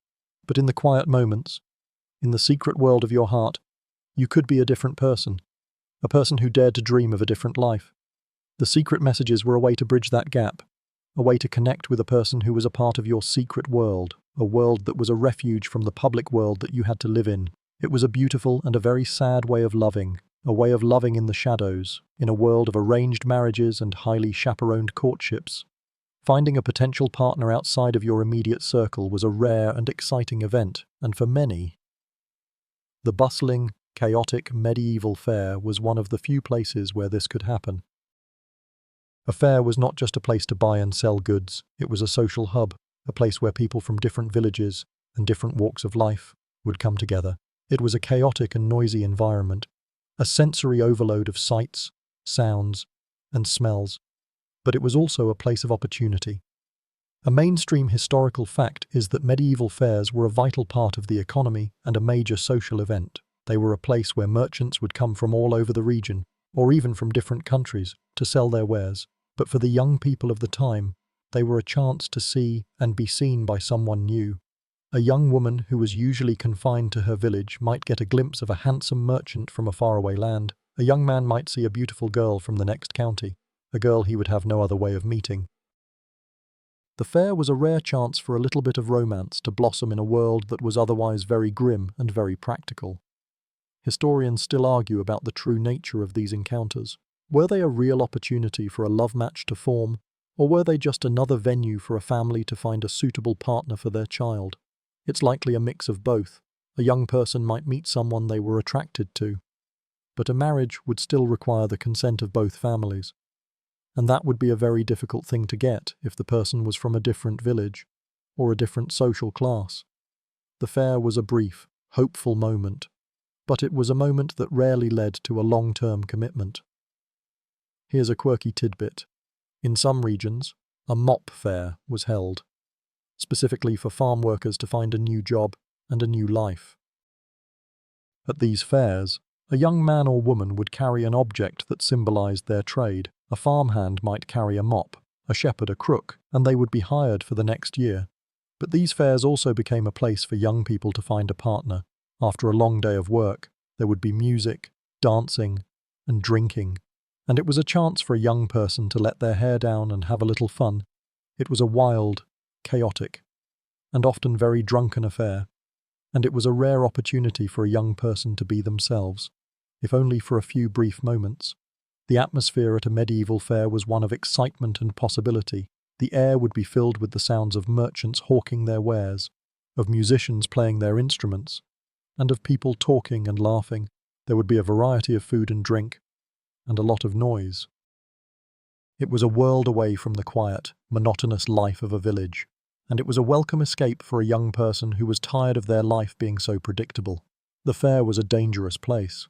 Of course, there were pickpockets and con artists, and a young person had to be on their guard, but the risk was often worth the reward, and the chance to meet someone new, to have a little bit of fun, was a powerful draw. The fair was a world of possibility, a place where, for a few brief moments, you could be a different person, a person who was not defined by their family or their social class. It was a little bit of magic in a very pragmatic world, a quiet and hopeful moment in a life that was otherwise very grim and very real. While the village fairs were offering a brief taste of freedom, a much larger, more significant event was shaping the lives of millions of people and their marriages, the Crusades. The call to reclaim the Holy Land led to a mass exodus of men, leaving behind a society that was suddenly and profoundly reshaped. This was not a quick trip to the store. This was a years-long, often fatal, journey to the other side of the world, and it had a profound and lasting impact on the lives of the women who were left behind. A mainstream historical fact is that the Crusades created a huge number of widows and single women. A man who went on a crusade might never come back, or he might return many years later, changed by his experience. This created a new social dynamic, a world where women were suddenly in charge of their own households, their own land, and their own lives. For a woman who was used to being subservient to her husband, this was a life-altering change, a chance to exercise a degree of power that was simply unheard of. The Crusades, ironically, were a major force for female empowerment, at least for a brief period of time. Historians still argue about the true power of these women. Were they genuinely in charge of their own lives, or were they just placeholders, managing their households until their husband returned or a new male relative took over? It's likely a mix of both. A woman who was suddenly in charge of her own land would have a lot of power, but she would also have a lot of responsibility. She would have to deal with her husband's family, the lord of the manor, and the men who were trying to take her land from her. The power was there, but it was a power that came with a great deal of risk. Here's a quirky tidbit. A man who went on a crusade would often give his wife a special ring or a necklace, a piece of jewelry that was a symbol of their bond and their promise to be faithful. This wasn't a romantic gesture, it was a legal and a religious one. It was a way for a man to ensure that his wife would not remarry while he was gone, and it was a way for a woman to show her faithfulness to her husband. It was a symbol of a promise made, and a promise that was expected to be kept. Even in a world where a woman was left alone for a long period of time, the absence of men also had a profound impact on the economy. With so many men gone, a woman would have to take on their jobs, from farming to managing a business. This was a challenging but empowering experience, a chance for a woman to prove her worth and to show that she was just as capable as a man. The Crusades, for all their brutality and their violence, were a major force for social and economic change, and a major force for female empowerment.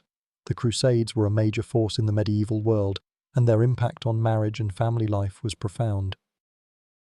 They created a new class of women, women who were in charge of their own lives and who were not afraid to take on the responsibilities of a man. It was a brief, but important, period of change, a moment when the social order was turned on its head.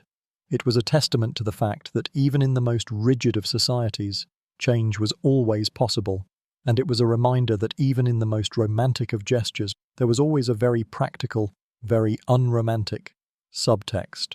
As the Middle Ages began to wane, a subtle but significant shift began to occur in how people thought about marriage and personal choice. The old, rigid systems of arranged marriages and dowries were still very much in place, but new ideas were beginning to take root. Ideas that would slowly but surely change the way people viewed love and relationships. This was not a revolution, but an evolution. A slow, quiet change that was a testament to the power of new ideas. A mainstream historical fact is that the late medieval period saw a growing emphasis on personal consent in marriage. At least in theory, the Church, as we've seen, had always held that a marriage was only valid if both parties consented to it. But in the late Middle Ages, this idea began to take on a new and more powerful meaning. Young people began to push back against their parents' wishes, and they began to demand a say in their own lives. This was not a full-blown rebellion. Of course, a young man or woman who defied their parents would still face severe social and economic consequences, but the idea of personal choice was now on the table, a new and powerful force that was a challenge to the old ways. Historians still argue about the reasons for this change. Was it a result of the growing power of the individual? A reaction to the devastation of the Black Death, which we'll get to in a moment, which upended the social order and created new opportunities? Or was it simply a natural evolution, a slow and quiet change that was a part of the human journey? It's likely a mix of all three. The world was changing, and with it, the way people thought about love and relationships was changing too. Here's a quirky tidbit. In some places, a young couple would exchange love tokens, small gifts that were a public declaration of their affection. These tokens might be a small piece of jewelry, a lock of hair, or a simple embroidered handkerchief. They were a way for a couple to show their love for each other, and they were a quiet form of rebellion against the old, loveless ways. They were a sign that a new, more personal kind of love was beginning to take root, a love that was a product of a personal choice, not a family contract. The late medieval period was a time of great change, a time when the old and the new were in a constant state of tension. The old ways were still very much alive, but new ideas were beginning to challenge them. The idea of personal choice, of individual happiness, was a powerful one, and it was a force that would, in time, lead to a new kind of society. A society where love and marriage were not just about duty and survival, but about personal fulfillment.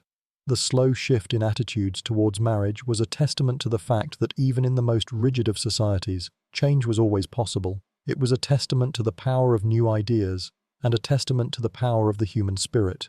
It was a quiet and hopeful moment, a moment when the seeds of a new world were being planted, and it was a reminder that even in the darkest of times, people still found a way to dream of a different life. The journey from arranged marriage to personal choice was a long one, but it was a journey that had, at last, begun. While society was slowly shifting, an event of cataclysmic proportions was about to accelerate that change in a way no one could have predicted: the Black Death. A devastating pandemic that wiped out a third of Europe's population, reshuffled the entire social and economic order. And with that reshuffling came a profound and lasting change in the way people approached marriage, inheritance, and family life. The plague was a brutal force, but it was also a force for change, a chaotic wind that blew away the old social structures and created new opportunities. A mainstream historical fact is that the Black Death fundamentally altered the marriage market. With so many people dead, there was suddenly a surplus of land and a shortage of labor. This meant that a young man who might have been too poor to get married before the plague could now afford to buy his own land and start a family. A young woman who might have had no dowry before could now suddenly inherit a large sum of money or land from a deceased relative. The social order was upended, and with it, The old rules of marriage were thrown out the window. The plague was a great equalizer, a brutal force that made a mockery of social class and family lineage. Historians still argue about the emotional impact of the plague on marriage and family life. Did the constant fear of death lead people to live life to the fullest, to marry for love and to have children? Or did it make them more pragmatic, more focused on survival and less on personal happiness? It's likely a mix of both. The plague was a source of great fear and great despair, but it was also a source of new opportunities. People who had been stuck in a life of poverty and duty could now, for the first time, imagine a different life, a life where they could choose who they wanted to be with. Here's a quirky tidbit. The Black Death led to a new kind of death marriage. With so many people dying, it was common for a person to marry a dying partner in order to inherit their property. These were not romantic unions, but purely pragmatic ones. A way for a person to secure their future in a world that was suddenly very unstable. It's a grim and a slightly unsettling thought, but it was a very real part of life in the post-plague world. The plague was a brutal teacher, and its lesson was a simple one. Life is short, and the old rules no longer apply. The old hierarchies were gone, and new opportunities were everywhere. The young people of the time were not afraid to take risks, to challenge the old ways, and to create a new life for themselves. The plague was a force of destruction, but it was also a force of creation. It destroyed the old world and created a new one, a world where personal choice and individual happiness were, for the first time, a possibility. The Black Death was a pivotal moment in history, and its impact on marriage and family life was profound. It was a wake-up call, a brutal reminder that life was short and that you had to make the most of it. It was a force for change, a chaotic wind that blew away the old social structures and created new opportunities. It was a testament to the fact that even in the darkest of times, change was always possible. The journey from arranged marriage to personal choice was a long one, but it was a journey that had, at last, begun. As the plague receded and society began to rebuild, a new force was emerging that would further alter the landscape of marriage: the rise of the guilds. These were associations of craftsmen and merchants who banded together to protect their trades and to create a new kind of social and economic order. For a young man, joining a guild was a path to a stable and prosperous life, and for a young woman, marrying a man who was a member of a guild was a path to a life of relative comfort and security. A mainstream historical fact is that the guilds provided their members with a level of economic stability that was almost unheard of in the feudal system. A guild member would have a steady income, a pension for his old age, and a set of rules that would protect him from competition. This made him a very desirable partner, a man who could provide for his family, and a man who had a place in the social order. For a woman, marrying a guild member was a ticket to a life of stability and security, a life that was a world away from the life of a peasant. Historians still argue about the social dynamics of the guilds. Were they a force for social mobility, a way for a poor man to rise through the ranks and become a man of means? Or were they a closed and exclusive club, a way for the wealthy to protect their power and to keep the poor out? It's likely a mix of both. The guilds provided a path to a better life, but they were also a force of social control, a way for the masters of a trade to keep a tight rein on their apprentices and their workers. The guilds were a complex social and economic system, and they had a profound impact on the way people lived and loved. Here's a quirky tidbit: a guild member was often required to get the permission of his guild before he could get married.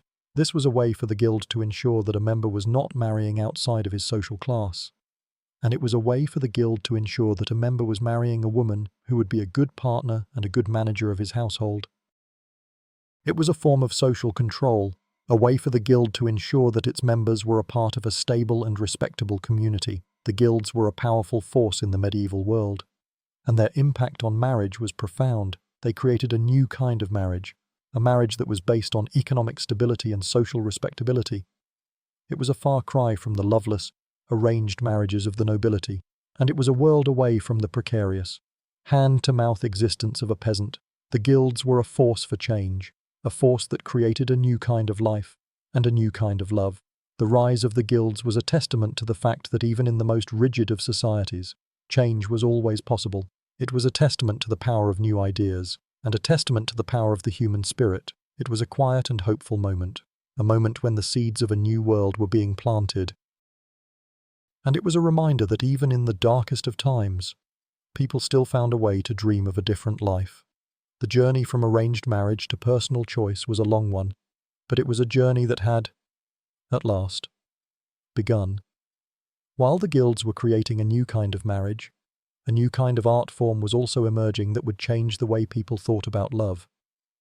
This was the age of the troubadours, traveling poets and musicians who sang of a new kind of love, a love that was passionate, romantic, and deeply personal. Their songs and their poems were a world away from the cold, pragmatic reality of medieval marriage, and they captured the imagination of the upper classes and, in time, the common people. A mainstream historical fact is that the troubadours were a major force in the popularization of romantic love. Their songs were often about a knight's devotion to a married lady, a love that was idealized and often unconsummated. The songs were a celebration of love for love's sake, a love that was a source of spiritual and emotional fulfillment, not a means to an end. This was a radical idea in the Middle Ages, a time when love was seen as a luxury and duty was a necessity. The troubadours' songs were a quiet rebellion against the social order, a quiet cry for a different kind of life. Historians still argue about the true nature of the troubadours' influence. Were they a genuine force for change, a force that helped to bring about a new kind of society? Or were they simply a form of entertainment, a fantasy that had no real impact on the lives of the people who listened to them? It's likely a mix of both. The troubadours' songs were a fantasy, but they were a fantasy that people desperately wanted to believe in. They were a beautiful lie, a dream of a different kind of love that was powerful enough to make people risk everything for it. Here's a quirky tidbit. The songs of the troubadours were often very complex and very difficult to perform. A good troubadour was not just a singer, he was a poet, a composer, and a musician all rolled into one. The songs were often full of complex rhymes, metaphors, and allegories. And they were a form of high art that was a world away from the simple folk songs of the common people. The troubadours were a part of a new kind of social and intellectual elite, and their art was a reflection of that. The troubadours were a powerful force in the medieval world, and their impact on marriage and family life was profound. They created a new kind of love, a love that was passionate, romantic, and deeply personal. It was a love that was a world away from the loveless, arranged marriages of the nobility, and it was a world away from the pragmatic, no-nonsense marriages of the commoner. The troubadours were a force for change, a force that created a new kind of life and a new kind of love.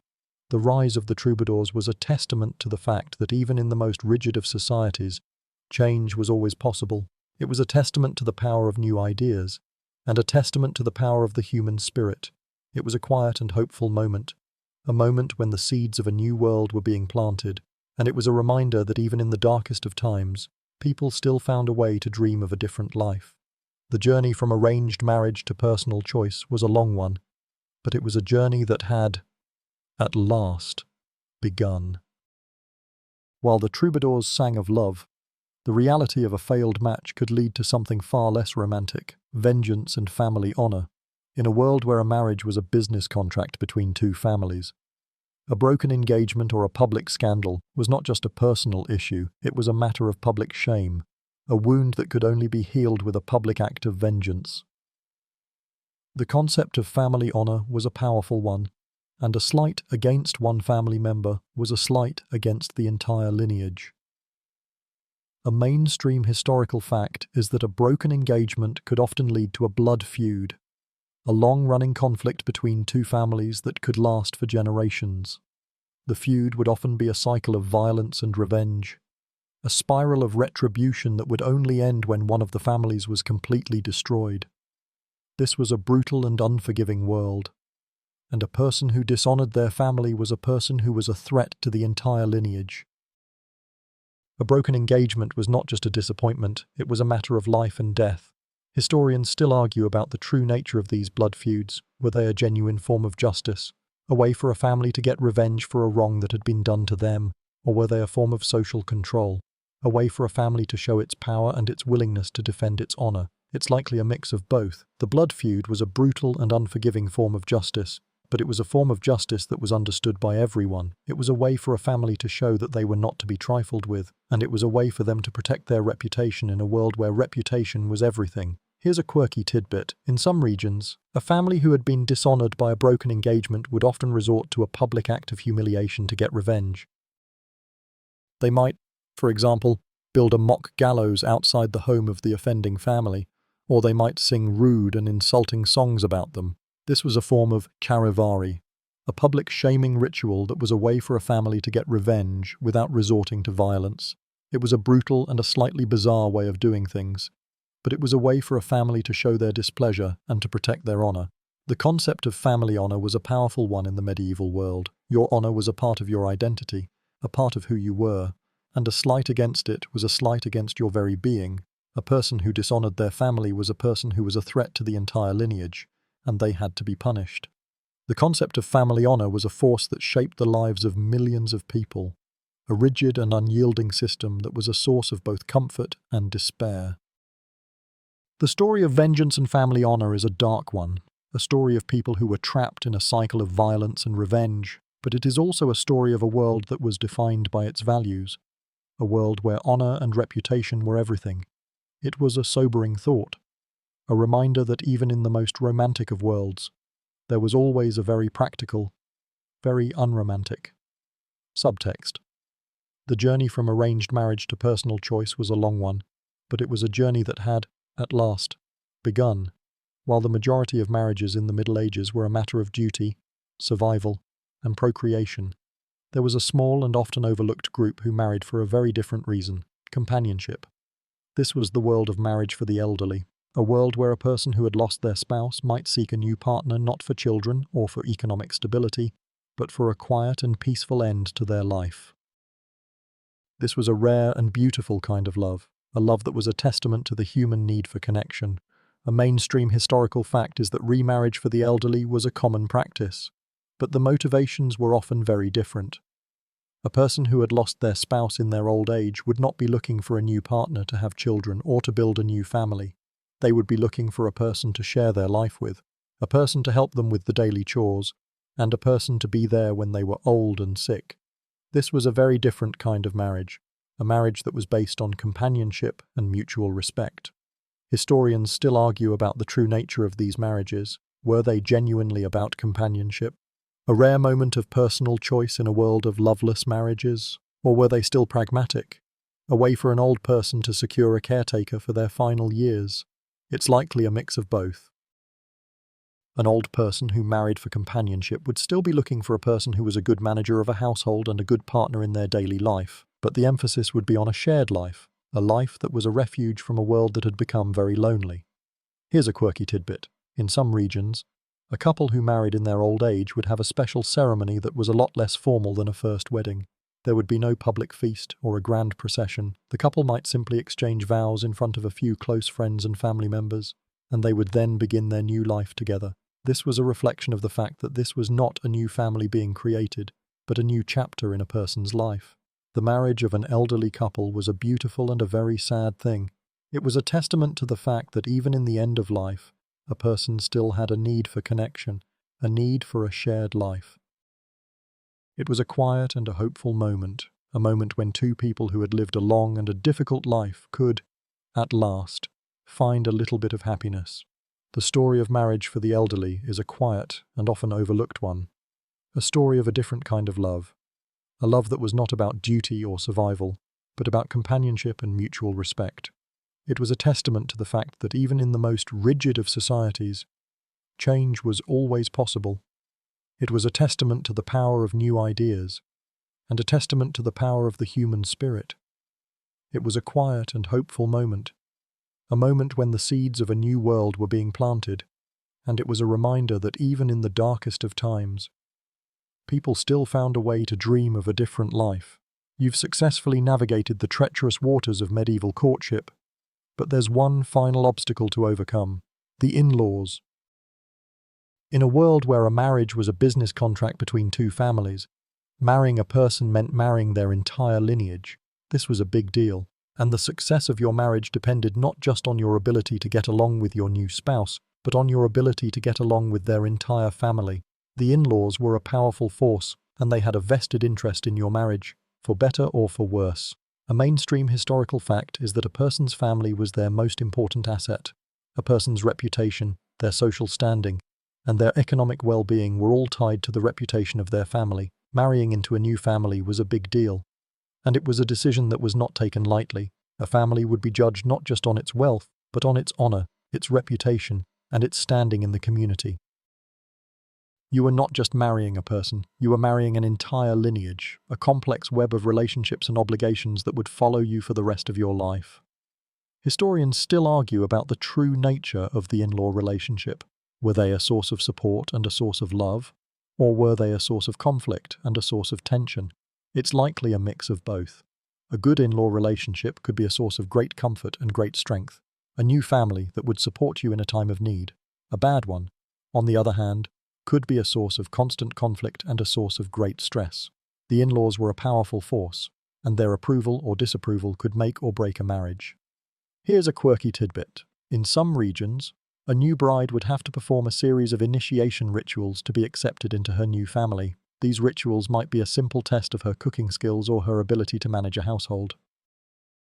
But in some cases, the rituals could be more bizarre, a way for the new family to show their power and to test the new bride's resolve. Imagine having to pass a test to be accepted into your new family. A test that was designed to be difficult and to be a little bit embarrassing. The in-laws were a powerful force in the medieval world, and their impact on marriage was profound. They were a source of both comfort and despair, a force that could make a marriage a source of great happiness or a source of great stress. They were a reminder that in the Middle Ages, a private marriage was a public one, and a personal decision was a family one.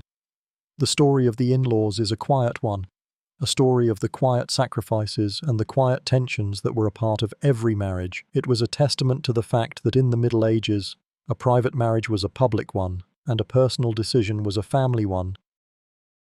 It was a sobering thought, a reminder that even in the most romantic of worlds, there was always a very practical, very unromantic subtext.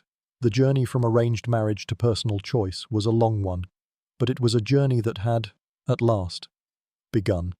The marriage contract is signed, the dowry is settled, and the in-laws are, for the most part, happy with the match. But there's one final, bizarre step that a couple might take to ensure their future happiness: astrology.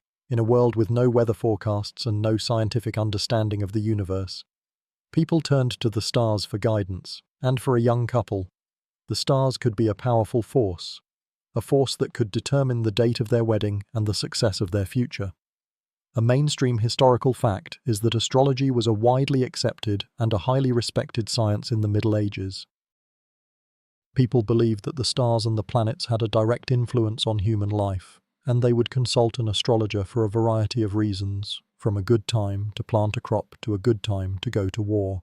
And for a young couple, an astrologer was a powerful figure, a person who could help them to determine the best time to get married, a time when the stars and the planets would be in a favorable alignment. The astrologer would read the stars, and they would give the couple a specific date and a specific time for their wedding, a time that was meant to ensure their future happiness.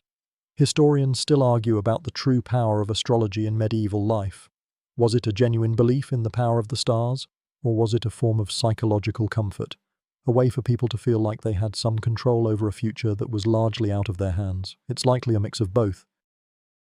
The belief in astrology was so widespread that even the church had to issue warnings against certain practices. The promise of a good future, however, would have been a powerful one, and for a person with very few options, it would have been a difficult promise to resist.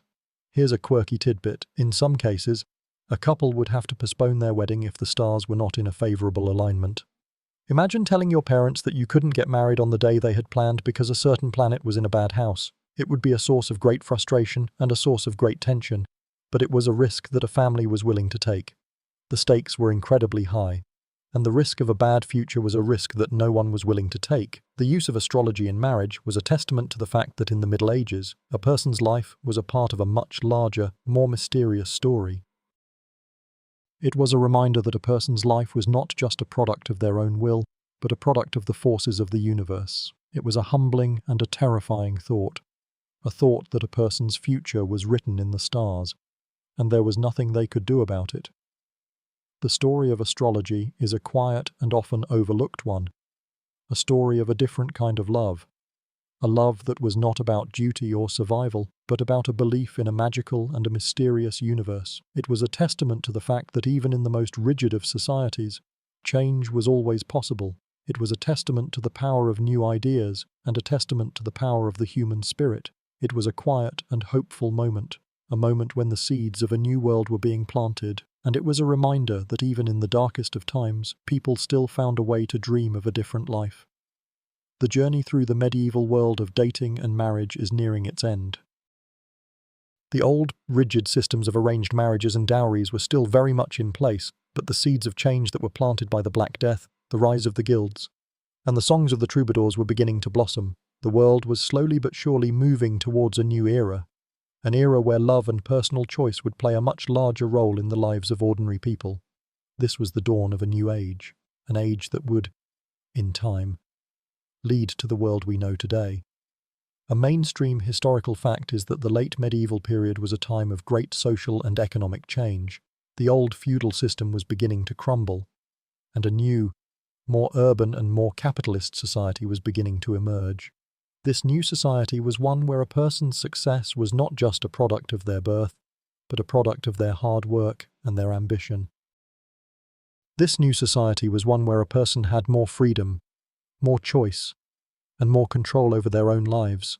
And with this new freedom came a new way of thinking about love and relationships. Historians still argue about the true nature of this transition. Was it a peaceful and a quiet one, or was it a time of great conflict and a time of great tension? It's likely a mix of both. The old ways were not going to die out without a fight. The nobility would resist the change, and the church would resist the change. But the forces of change were too powerful, and the old ways were too weak. The world was moving forward, and there was nothing anyone could do about it. Here's a quirky tidbit. The end of the medieval era saw the rise of the love sonnet, a new kind of poetry that was a celebration of a person's love for another. The sonnets were a new and a more personal kind of art, an art that was a reflection of the new kind of love that was beginning to emerge. The sonnets were a quiet rebellion against the old, loveless ways, a quiet cry for a different kind of life. They were a sign that a new, more personal kind of love was beginning to take root, a love that was a product of a personal choice, not a family contract. The end of the medieval era was a time of great change, a time when the old and the new were in a constant state of tension. The old ways were still very much alive, but new ideas were beginning to challenge them. The idea of personal choice, of individual happiness, was a powerful one, and it was a force that would, in time, lead to a new kind of society. A society where love and marriage were not just about duty and survival, but about personal fulfillment. The journey from arranged marriage to personal choice was a long one, a journey that had been going on for hundreds of years, but it was a journey that had, at last, reached its end. The medieval world was fading, and a new world was being born. A world where love and marriage were, for the first time, a matter of personal choice, a matter of personal happiness. It was a beautiful and a hopeful thought, a quiet end to a long and a difficult journey. We've travelled a long way together tonight. We began in a world where your marriage was a contract, a business deal, a matter of duty and survival. We walked through the harsh realities of childhood betrothals, the rigid rules of courtship, and the cold, unromantic reality of a life lived in the shadows of a family's honour. We've seen how the church, the guilds, and even the plague all played a part in a game where you were a mere pawn. We've explored the weird and the wonderful, from crocodile dung sunscreen to love potions, from bedding ceremonies to proxy weddings. We've seen how people found a way to love in the shadows, using secret messages and symbolic gifts. We've seen how love, forbidden love, could be a rebellion, a dangerous and often fatal choice that had ramifications for everyone involved. And we've ended in a world that was just beginning to change, a world where the seeds of a new kind of love were being planted, a love that was a product of a personal choice, not a family contract. We've seen how a few new ideas, a few quiet rebellions, could, in time, change the entire world. We've seen how the journey from a loveless, arranged marriage to a marriage of personal choice was a long one, but it was a journey that had, at last, reached its end. The sun is beginning to rise on the medieval world, and with it, a new age of love and marriage is dawning, the old ways are fading, and a new world is being born. A world where a person's heart is a part of the contract. A world where a person's happiness is a part of the deal. The journey from a world of duty to a world of love was a long one, and you have, at last, arrived. As the sun sets on our story and rises on a new day, let your mind drift from the muddy roads and stone castles. Let the images of arranged marriages and public shaming fade away. The journey is over, and the past is at rest. You have earned your peace. The echoes of the past are fading, and all that's left is the quiet, the hum of the fan, the soft rhythm of your breathing. It's just you now, and the stillness of the night. Let go. Let yourself be completely at peace. Sweet dreams. End of script. Sweet dreams.